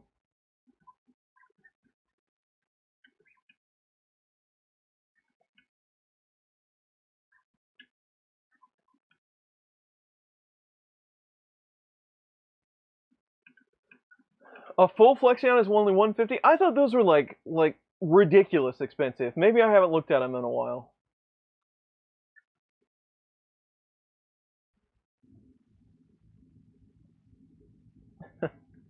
TK's here. What's up, TK?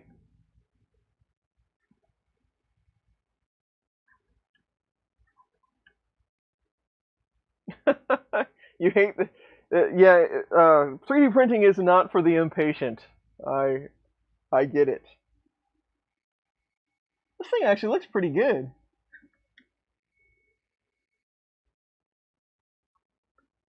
David Smith, you are very welcome.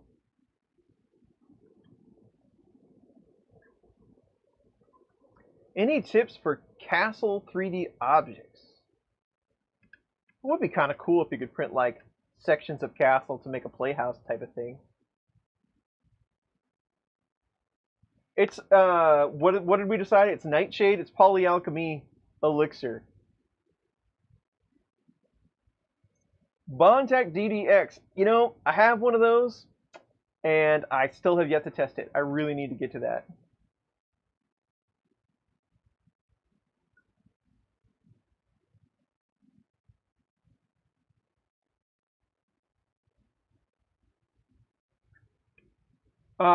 So Andy and TK are experiencing chat delay. Is something up with chat, or is it just YouTube freaking out? My chat seems to be somewhat synchronous.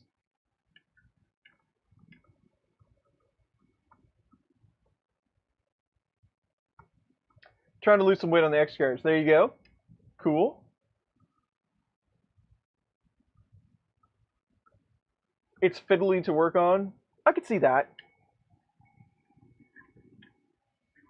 You have to take off. I have recovered from jams before on my X1, and I do remember that. You have to take off quite a few things to get in there to clear it out.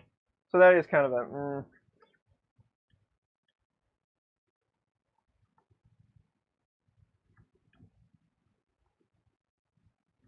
Now it's back to normal. Excellent.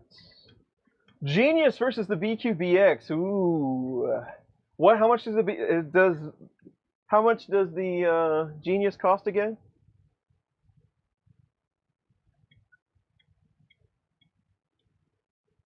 $329. $329 kind of sounds high. Maybe that's just an Amazon price. $279 on what site?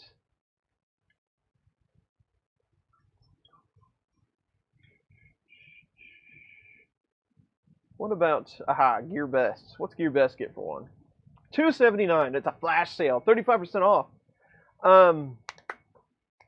I am a lot more comfortable at $279 than I am at $330. BX versus the Genius. Well, I really can't answer that because I don't know much about the Genius yet. It's my first day. The BX has a lot of flashy stuff to it, though. I gotta say. Glad I found your channel. Your vids have been helpful. I will become a Patreon supporter for 2021. Awesome. Reasonable Being, thank you very much for the 20. That is much appreciated, and I'm glad you like the content. Patreon support is always appreciated. If you decide to join up, welcome aboard. But thank you for the super chat. So trying to lose weight on your carriage for years. Yeah, I get that. So BX versus the Genius has a lot of echo, the text to speech. I imagine it does because the TV's probably up really loud. And I usually try to turn those down. Yes, it is up really loud. There you go.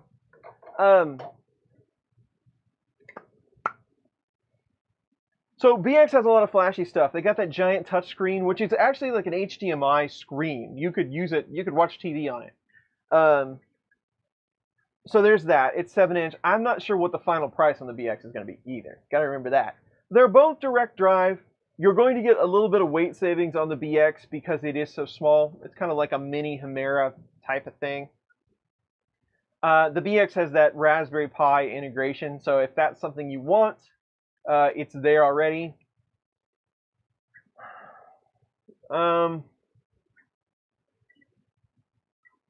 BX has a removable sheet.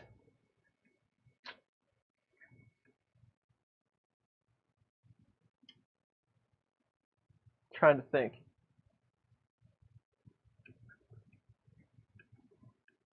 I don't know. Structurally, even though this one has molded parts and such, this one's probably a little bit ahead of the BX. But as far as feature sets, I mean, things that you would actually like that would make your print better, they're pretty much neck and neck. I think the BX is probably just a little flashier. Susie sewed 6 thick socks, smiling face with hearts, starstruck, rolling on the floor, laughing, grin dog. Did it say red dog? Andy, thank you very much for the 5. Much appreciated. I think I think they're both comparable. I mean, they could both turn out a pretty nice print. The BX might be able to edge out the Genius just a bit, but that is if you consider all the different fancy things that it has. Plus, again, not sure what the price is going to be on the BX.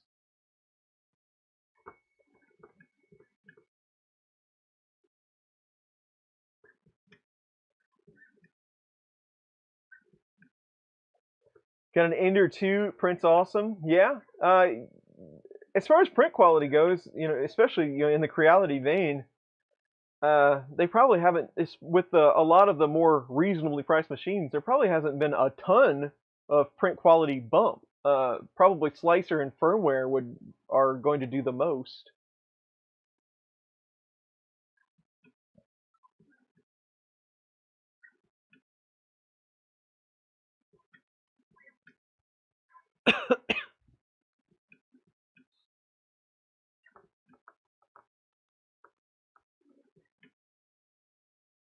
Oh, BCK.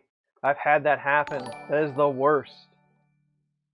Just watched you video for setting up a hyperpixel on the Prusa. Just wondering if you have a review comparing the Genius versus Sidewinder. Charlie, thank you very much for the 5. I don't, but I think that I will. Since I have them both, I would like to set them down side by side, and we will take a look at them just for fun. That might be just a quick video I could do, maybe an extra video one week or something. But I definitely want to take a look at them both. Yeah, we were talking about Lone Tech. Good evening. We were talking about the differences between this one and the BX.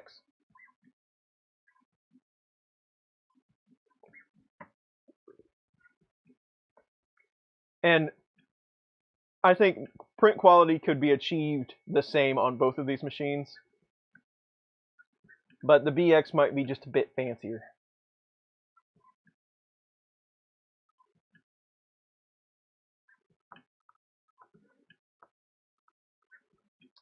Grow tent, yeah, you could do the Ivan Miranda. He has like a little greenhouse thing going.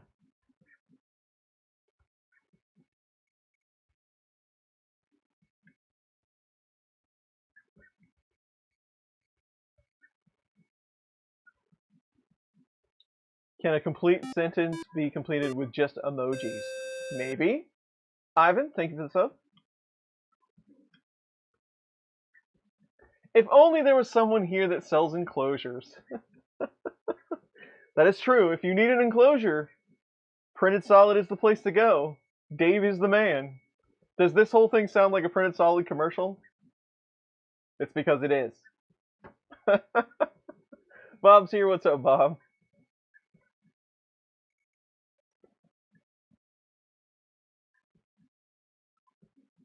Would I recommend upgrading your PSU to a mean mill for 25 bucks? It's not going to really change anything.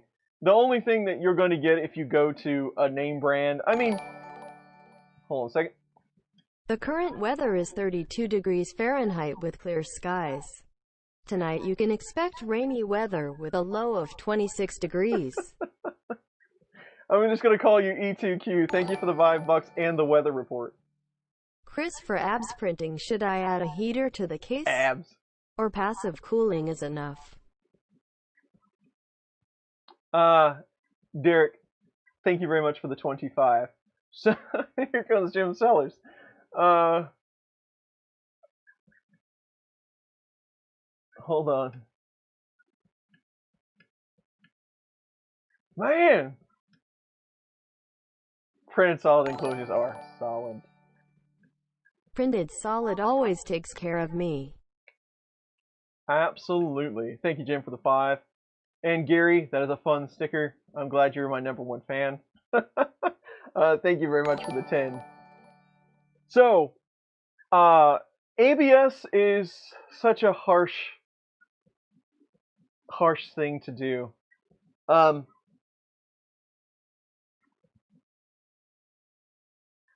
There's a lot there. There's a lot to explain, but it depends. A lot of ABS print, it depends on the part you need to print. If you have a large flat surface area, you're going to have some sort of active heating in the enclosure to be very successful. You can get away with just ambient air. Like I've got enclosures that just with the printer running, the bed running at around 100 or so, I've got some pretty loose enclosures that can run 30-32C, and you can get pretty good ABS prints. But again, if you want to go larger parts, they're flat, they're tall, so you don't get the layers actually lifting on themselves and causing splits and making weak parts. Then you're going to have some heat in there, or you're going to have a little tighter enclosure. But you don't want to get too high, because unless you're set up for it, because a lot of the parts on your printer aren't going to do well at higher temps. So you have to be prepared for that. The PSU is the first thing you want to get out of there, because they don't like heat at all. And then you really need to start thinking about your main board and what it can handle. And then after that, stepper motors are only good to a certain amount of heat, where they start to kind of get weird. You can get high temp motors, and you can get high temp cables, and you can get high temp belts, and you can get all this stuff, but it really starts to escalate. So ABS, crank up the bed temp, try to stay small-ish parts, and just hope for the best. 40C enclosure inside, max, I would say, on most common printers. I wouldn't want to push it much higher than that, but you could probably have some success. Just depends on the part you're printing. Not a great answer, but it's an answer.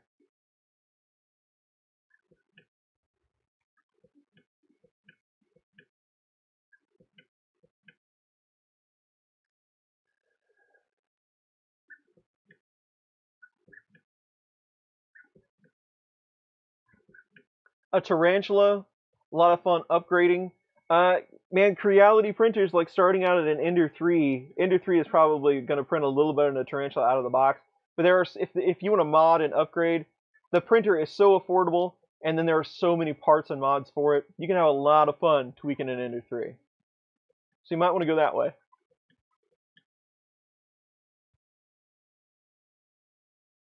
But yeah, Jim, a 60C enclosure, you're starting to get on the high side where I start to get nervous about things.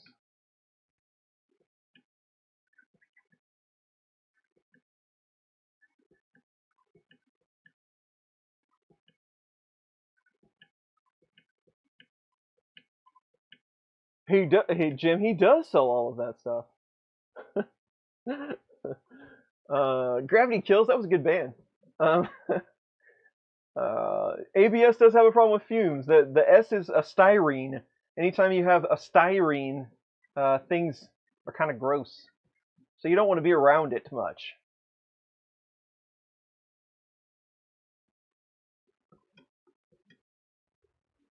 Benchy bridging about to start.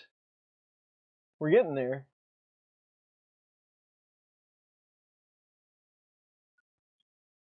We'll watch the bridging up close. The spool's down. Spool's down.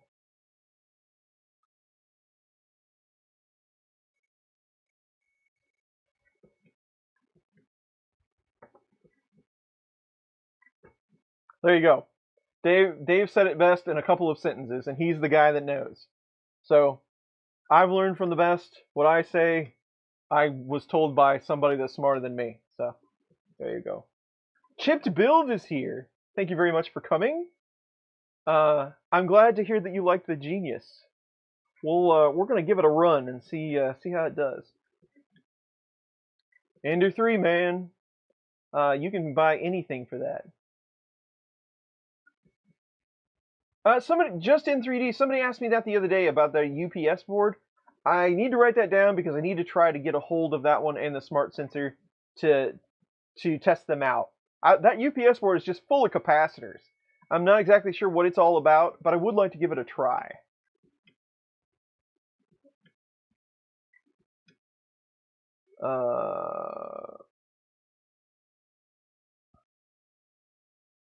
Would one of the flashboard printers be suitable for ABS for consistency? You know, that little one that I had, the Adventure 3, it comes in the little molded case. Since it has such a small bed, it actually does pretty well on ABS. It's not going to print everything. It's like 150 cubed or something. It's very small, or smaller than that. But it does a fair job because of it's in the enclosure. So it works okay, but you're not going to print very big parts out of it. You're not going to get a whole lot of long straight lines or anything like that. Is Freddy leaving? See you, Freddy. Should the infill overlap match the percentage of infill? No. The infill overlap is just there so that it connects to the exterior wall. 25% is a good number for that.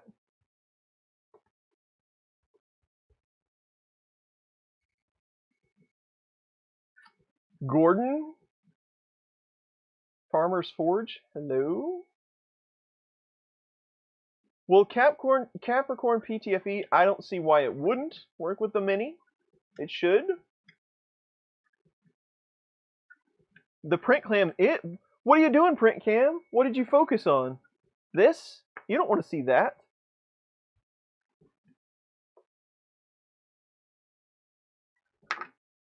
It's probably because I put my coffee down over there.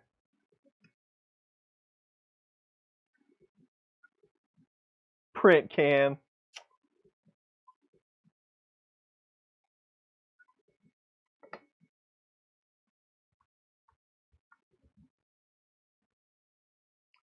The benchy? A witch benchy? That sounds amazing.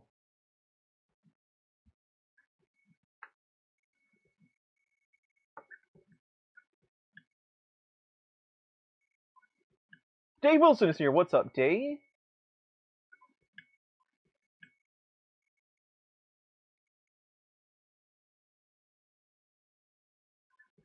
Plastic bag works, man. A box is awesome.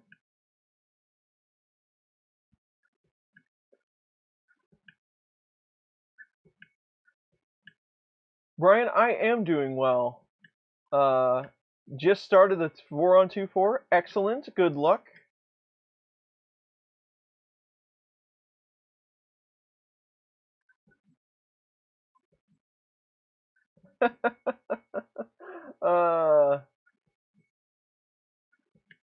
Apollyon did the Windows Octofarm, and now he's got 5 pies he doesn't know what to do with.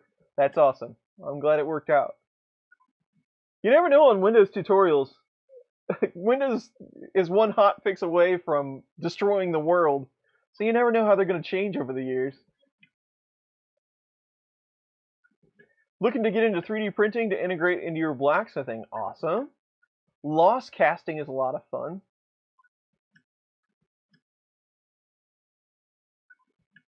Watch the AVE channel. Focusing cameras is always a lot of fun, right?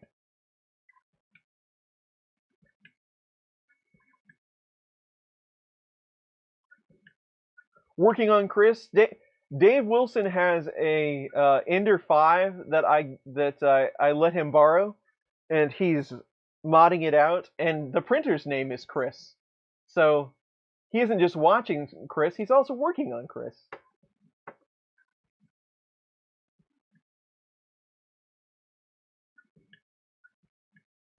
Lacking googly eyes. It should have googly eyes.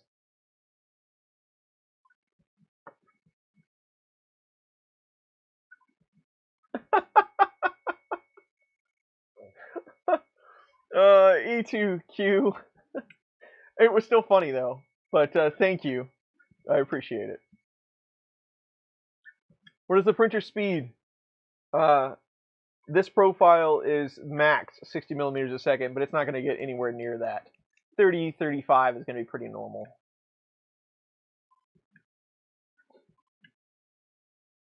Absolutely, Dave. I've cardboard boxed it many, many times.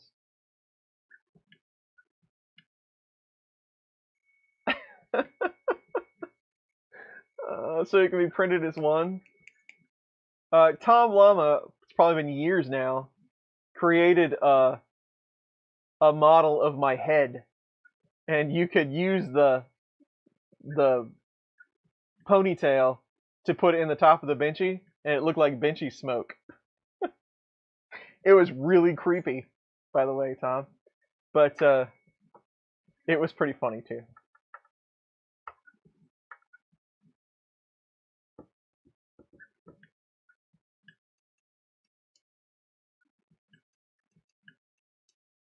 Is there somewhere you can post your benchy slicer settings? Yeah, I've probably posted them everywhere. I will tag a profile on this video when I get done, if that's what you want.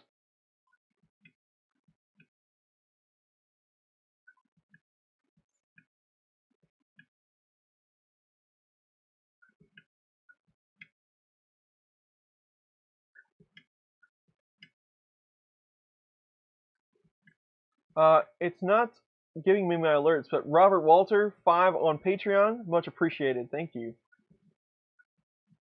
I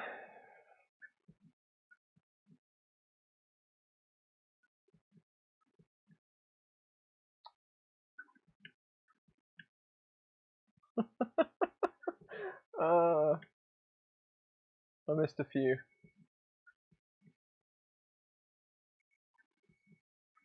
Onboard 3D printer cameras to stream on YouTube. You could probably just pull the feed into OBS, and you could stream it that way. If you use Octoprint, I know you can. It's real easy to do. You just gotta punch the IP in. I don't know a good source for silicone-coated ribbon cable, unfortunately. Somebody does, I'm sure.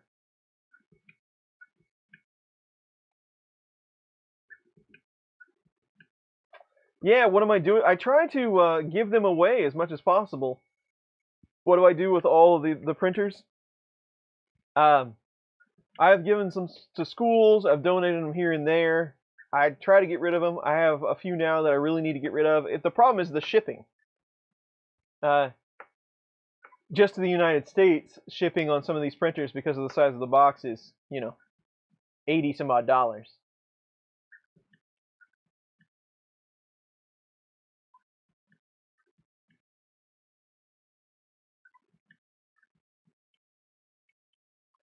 Could you get a kilowatt and power consumption test? I've thought about that. There's somebody that did that not too long ago. I don't remember if it was Angus or whatever. But yeah, that would be interesting to have a meter to monitor some of that. I thought about it. Will there be a mini Chris model? I don't know. I've talked to Veteran about it before, but I haven't seen one yet. We love profiles. All right. PETG profile for the Genius. I'll have to dial it in, but I can give it a shot. There should be a Benchy World Championships. Absolutely.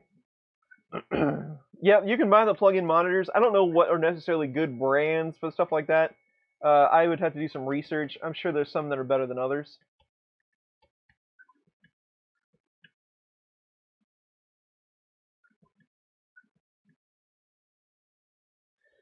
Going off topic, Tony.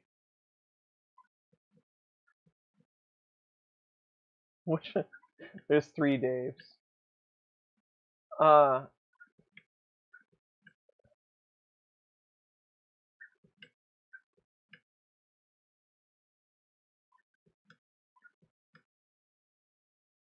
How can I have 2 physical Octoprint systems? I want 1 per printer to avoid lagging issues.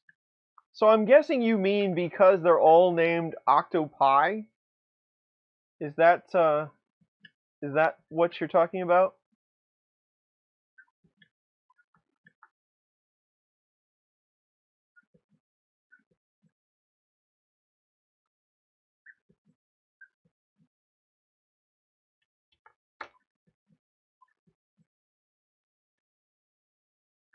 There you go, Ron. That's a great idea. I'll sell them before Murph so I can just bring them in a truck.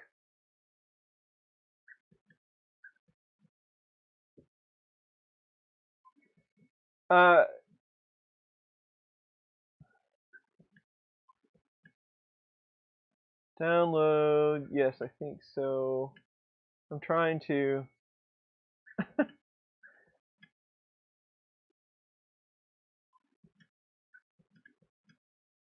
Yes.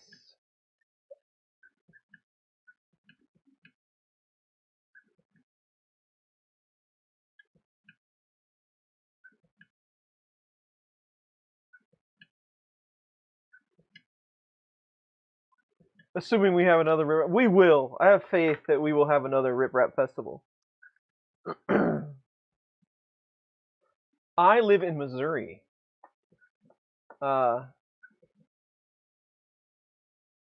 Static IPs in the config file. So Tony, there's a couple different ways you can do it. You could do Raspbian is what it runs. You could alter the DHCP config file if you want, or like Dave was saying, you could just get in there and assign static IPs. A lot of routers also just have manual assignments, so you can still use the IPs in the DHCP pool, but every time that MAC address comes in, it assigns it the same one that it grabbed. You can do that, so you don't necessarily have to make it static. But that's the best way to do it, just like Dave was saying. Just go in and reassign them. Now, if you want to use that octopi.local, you can go into raspi-config and change the domain name to whatever you want. So you've got one that's octopi.local, you've got one that's octopi.local, or octopi1local, whatever you want to name it. Then you can still call them by that name, and you can kind of get some dynamic addressing to the IP, so you don't necessarily have to know the IP's name or number, but it's still a lot easier if you know the number.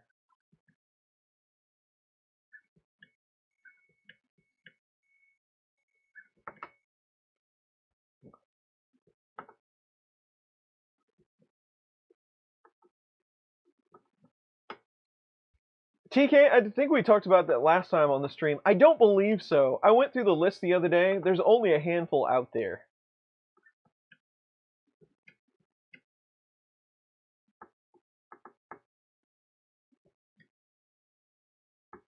There you go. Dave's got it. There's the command you need.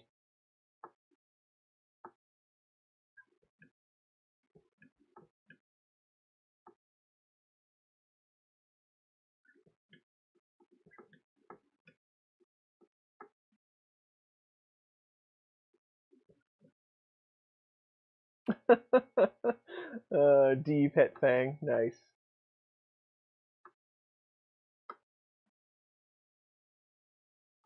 Mobile has no like button. What?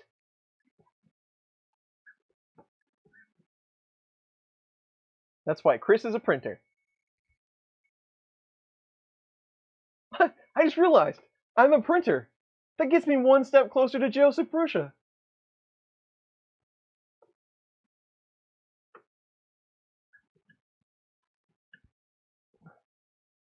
Oh, we missed the first bridge.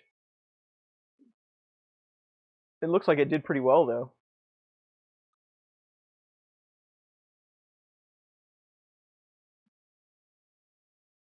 We'll watch the roof bridge together. You'll be able to see the one in front fairly well.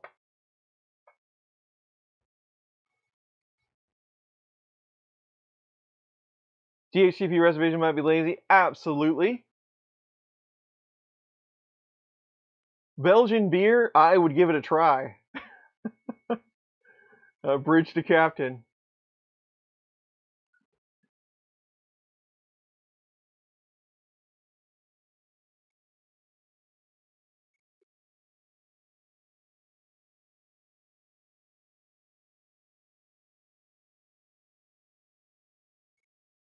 With Prusa Slicer, you get immediate and fast repeating cold extrusion errors.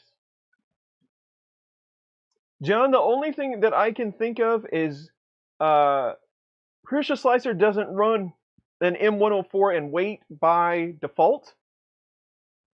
So make sure in your start G code that you have a 104 and a 109. So you're going to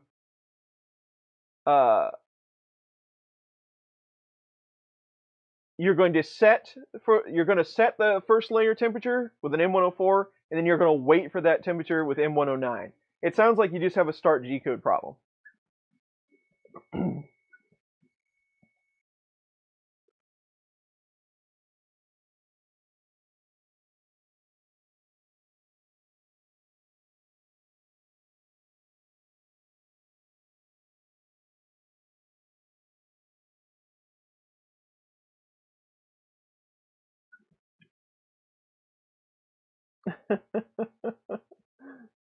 Never taking your clothes out of the dryer. There you go. Those are fine. Those are trade-offs that you can allow.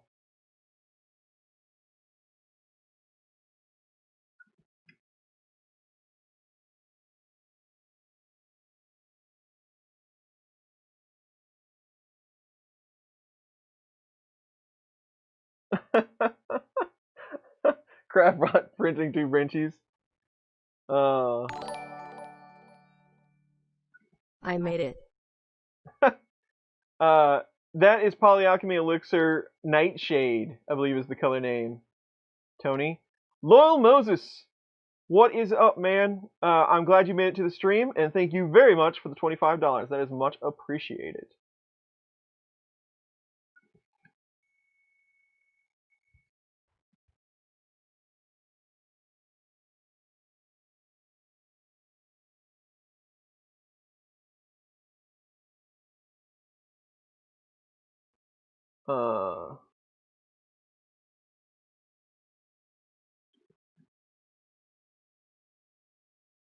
Sonic Alchemy James is here. What's up, James? I haven't seen you in a little bit. Little Moses just subscribed. Thank you very much, sir.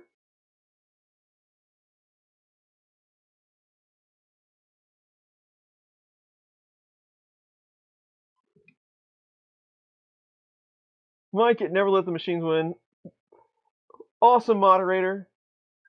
If I had if the stream deck worked right now, I'd give him golf claps.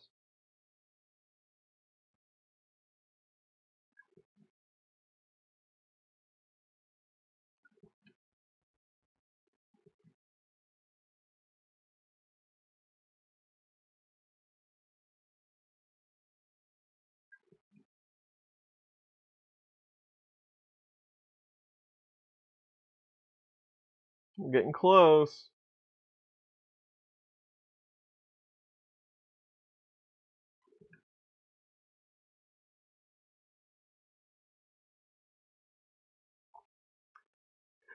The printer's not bad so far. There's going to be some tweaking that has to be done. There were a few slight issues that, that needed a quick adjustment here and there. Had to stretch both the belts just a bit to get them where I thought they should be. The ribbon cable was a little loose, but other than that, it has done just fine. And for a first print, it's looking pretty good.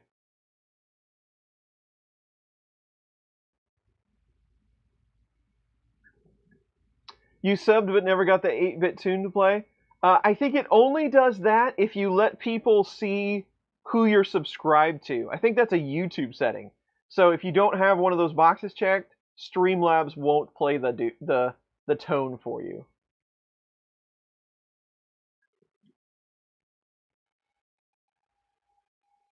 That's absolutely right. I did give Mike a Christmas bonus, so he's on point now.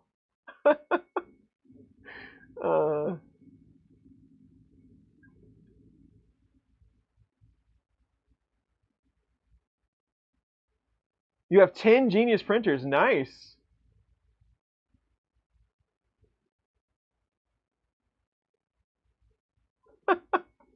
No more airheads if you don't sub to Chris Riley. I love that rule. Sounds like a great idea to me.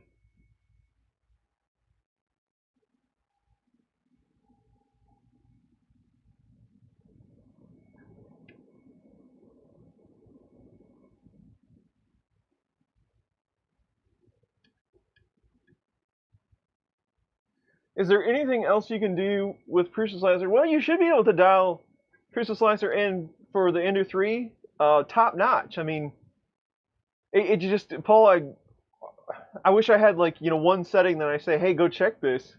But I would have to see what the print looked like and what was the problem.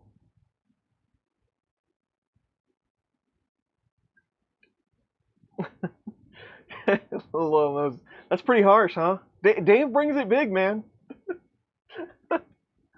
uh,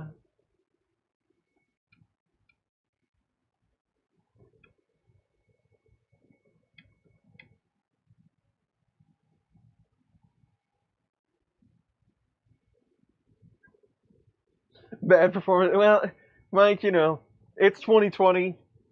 Uh, who can expect a good performance review this year at all? It's the quotas. You got to meet your quota.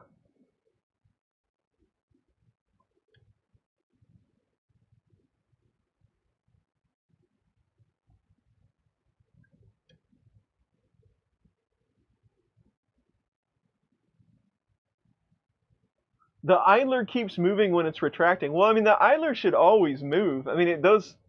Now, I don't know exactly how that one's configured, but it should have a moving idler. It shouldn't have a hard. It shouldn't be up against a hard stop. You might just get in there and pull it apart. Well, there's your bridge. Pull it apart, put some grease on it, and see if you can get it to stop. But it should move when the filament moves. It shouldn't be stationary.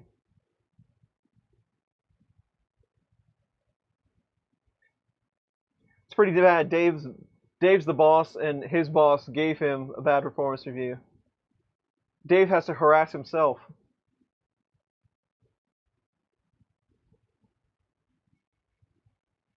I still have an i3 Mega laying around. I'd really like to do some upgrades on that as part of a video. I really need to get that done.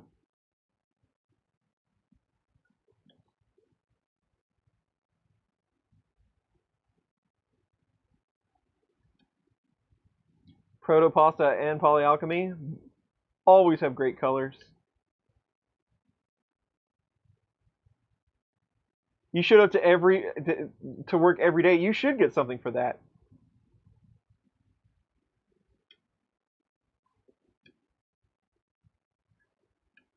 Crazy mods on your Sidewinder, huh? What's the recommended 3D printer for 2020? Prusa Mini.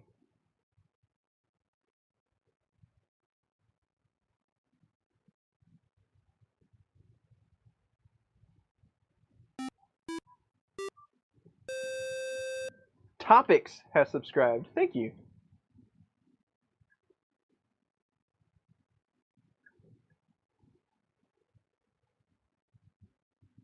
What do I recommend for a second printer under 350? Prusa Mini.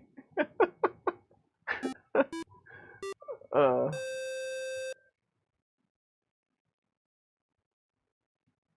Silent Gaming has subscribed. Thank you. There you go. Lowell Moses knows about Prusa Mini. He's got like 18 of them.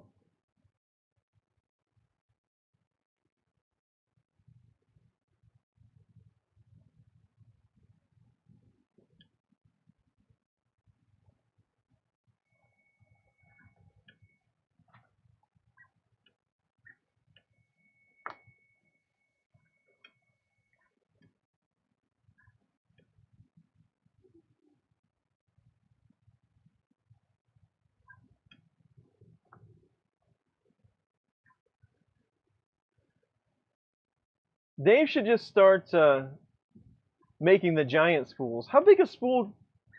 You were talking the other day, Dave, on one of the streams. How big a spool can you make?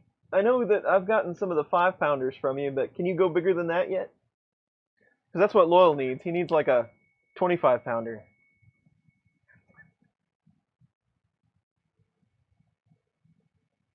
So many printer reviews this year. Yeah, I know. The Mini actually came out in October 19. But if I had to choose, honestly, and I'm not, I like Prusa printers, I do. But if I knew of a better printer, I would tell you. But I think out of all the ones that I got to play with in 2020, I had the most experience in 2020 with the Mini because I didn't get it until like late December, and it's just a lot of fun to use. I mean, it works. It does everything it's supposed to. The firmware updates that they put out have made it even better. Um, I just really like it. Not to say there aren't other printers out there, but that are somewhat entertaining. But I had a good time on the Mini.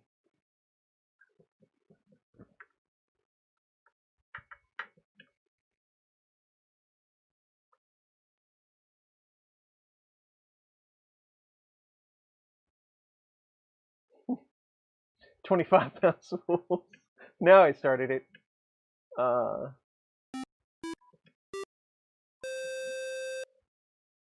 There you go, Andrew.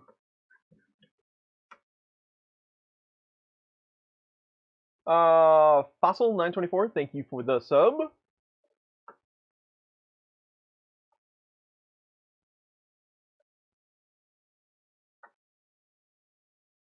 there you go. There's from a user that actually makes money on the deal. So Bruce has got nothing on your Ender too.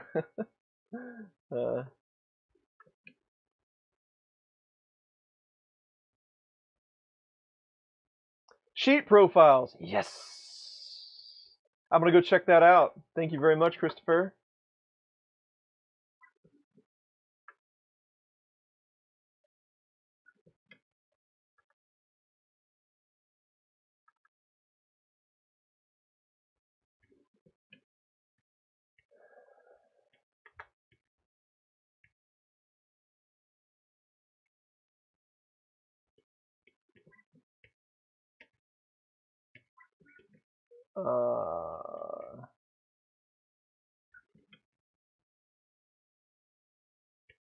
Every size and diameter and color in stock by New Year's.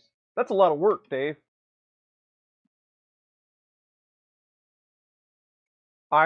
George, I totally agree with you. The lead time is crazy.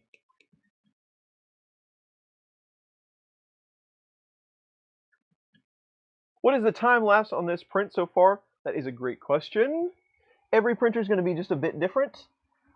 We have 1 hour, 32 minutes, and 14 seconds.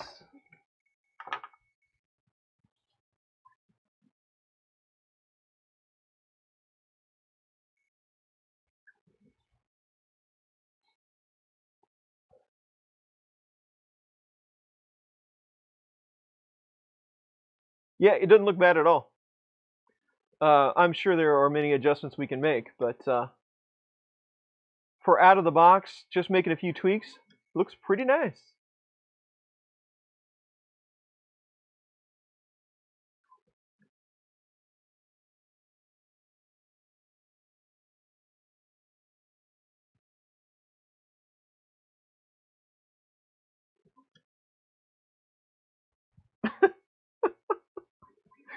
Oh, you guys.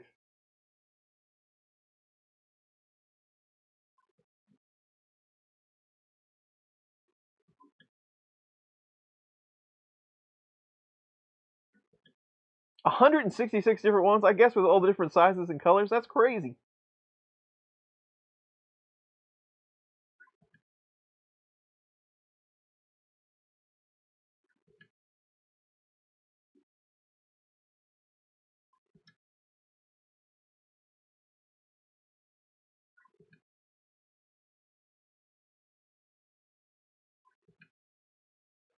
So you want me to run down parameters real quick?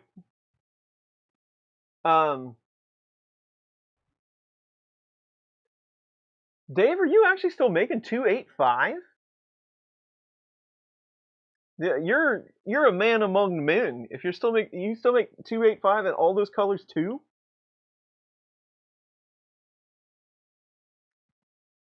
I didn't realize that. So layer height is 0.2. That is 2 perimeters, 5 tops, 4 bottoms. Infill on this one is 10%.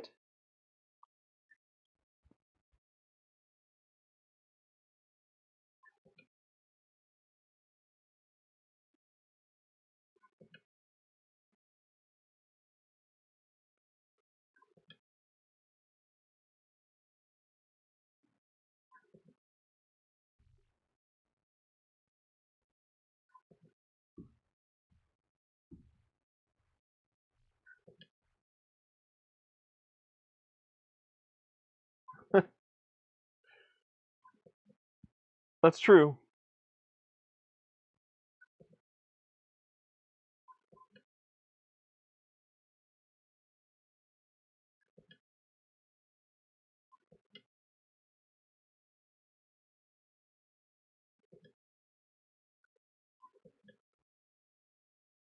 Almost.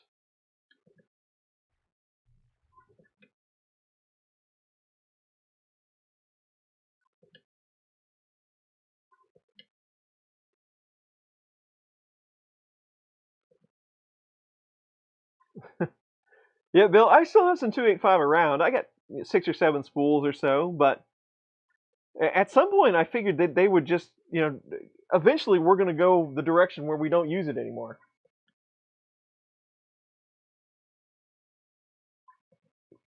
This is a Sony AX53, I believe is the model. It's a handy cam.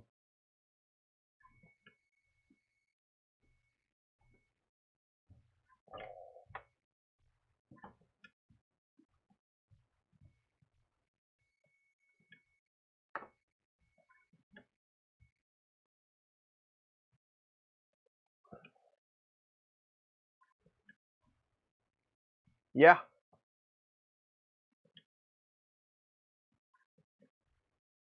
You'll sell it though, Dave. After all of my excellent campaigning and marketing skills that I use. I'm sure I'm the one that's driving all of your sales single-handedly. There's the benchy.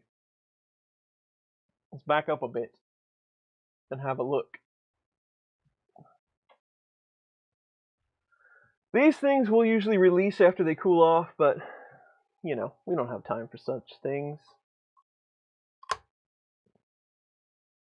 We couldn't have got a better first layer on that.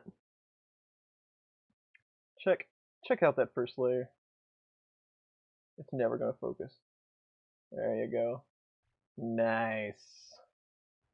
So, overhang. Looking good. It's got sufficient amounts of part cooling.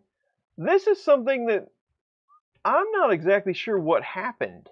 Can you see that in there? That almost looks like an anomaly in the model. Wonder if I grabbed a file that I was tinkering around with or something. Because that don't look right. I'm going to have to try that again. I'll report back on that one. Typical hotter finish line there where the deck meets. We see that a lot. A little bit of ringing ghostiness in there. Not bad.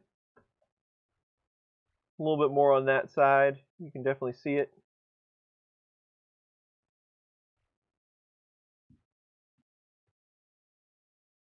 All in all, though, looks really good. The filament helps. That's really nice looking filament, but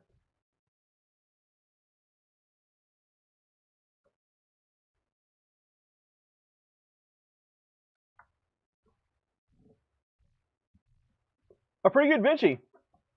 Fresh out of the box, just as it is. I think it looks pretty darn good. And there it is. The Artillery Genius first print unboxing. It was brand new. How about that? So, not too bad. We had a few things we had to tweak. Some of the belts, a little slack, a little more than I'd like to see. Again, we had the ribbon cable, we had to adjust some of the wheels. That's kind of typical. And they do put in the manual that you should adjust the wheels, so they intend for you to do that. But now we test to see how this whole thing's going to turn out. So far, so good. But there will be many prints done before any kind of review. So, yes, JDC, that is true. You're going to get errors, and it should fix them. And I have actually run the G-code that I use most of the time. It has been fixed. But I've been known to alter that G-code at times for other projects. So I might have had a rogue file there that caused some issue. What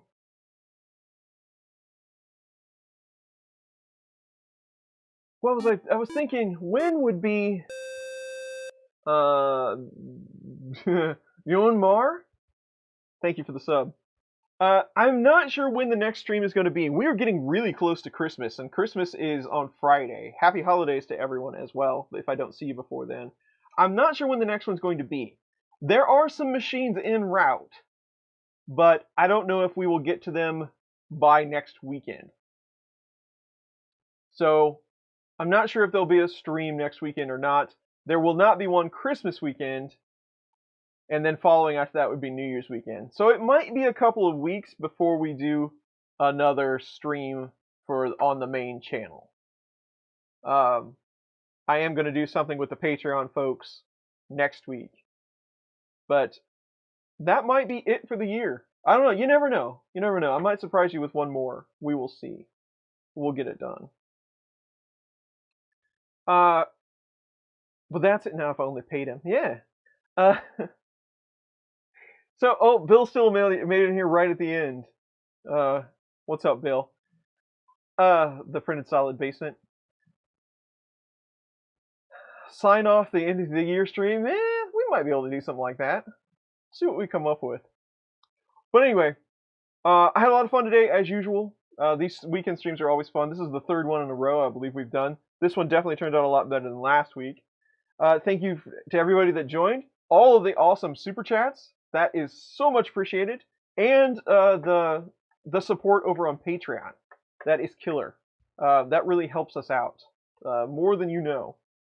And thanks to everybody that's joining, everybody that hangs in there and helps me out along the way and keeps the encouragement flowing. That's always appreciated too. But thank you everybody for hanging out. We will see you very soon, I'm sure, within a couple of weeks, if not sooner. And that's it for today. I'll see you all later.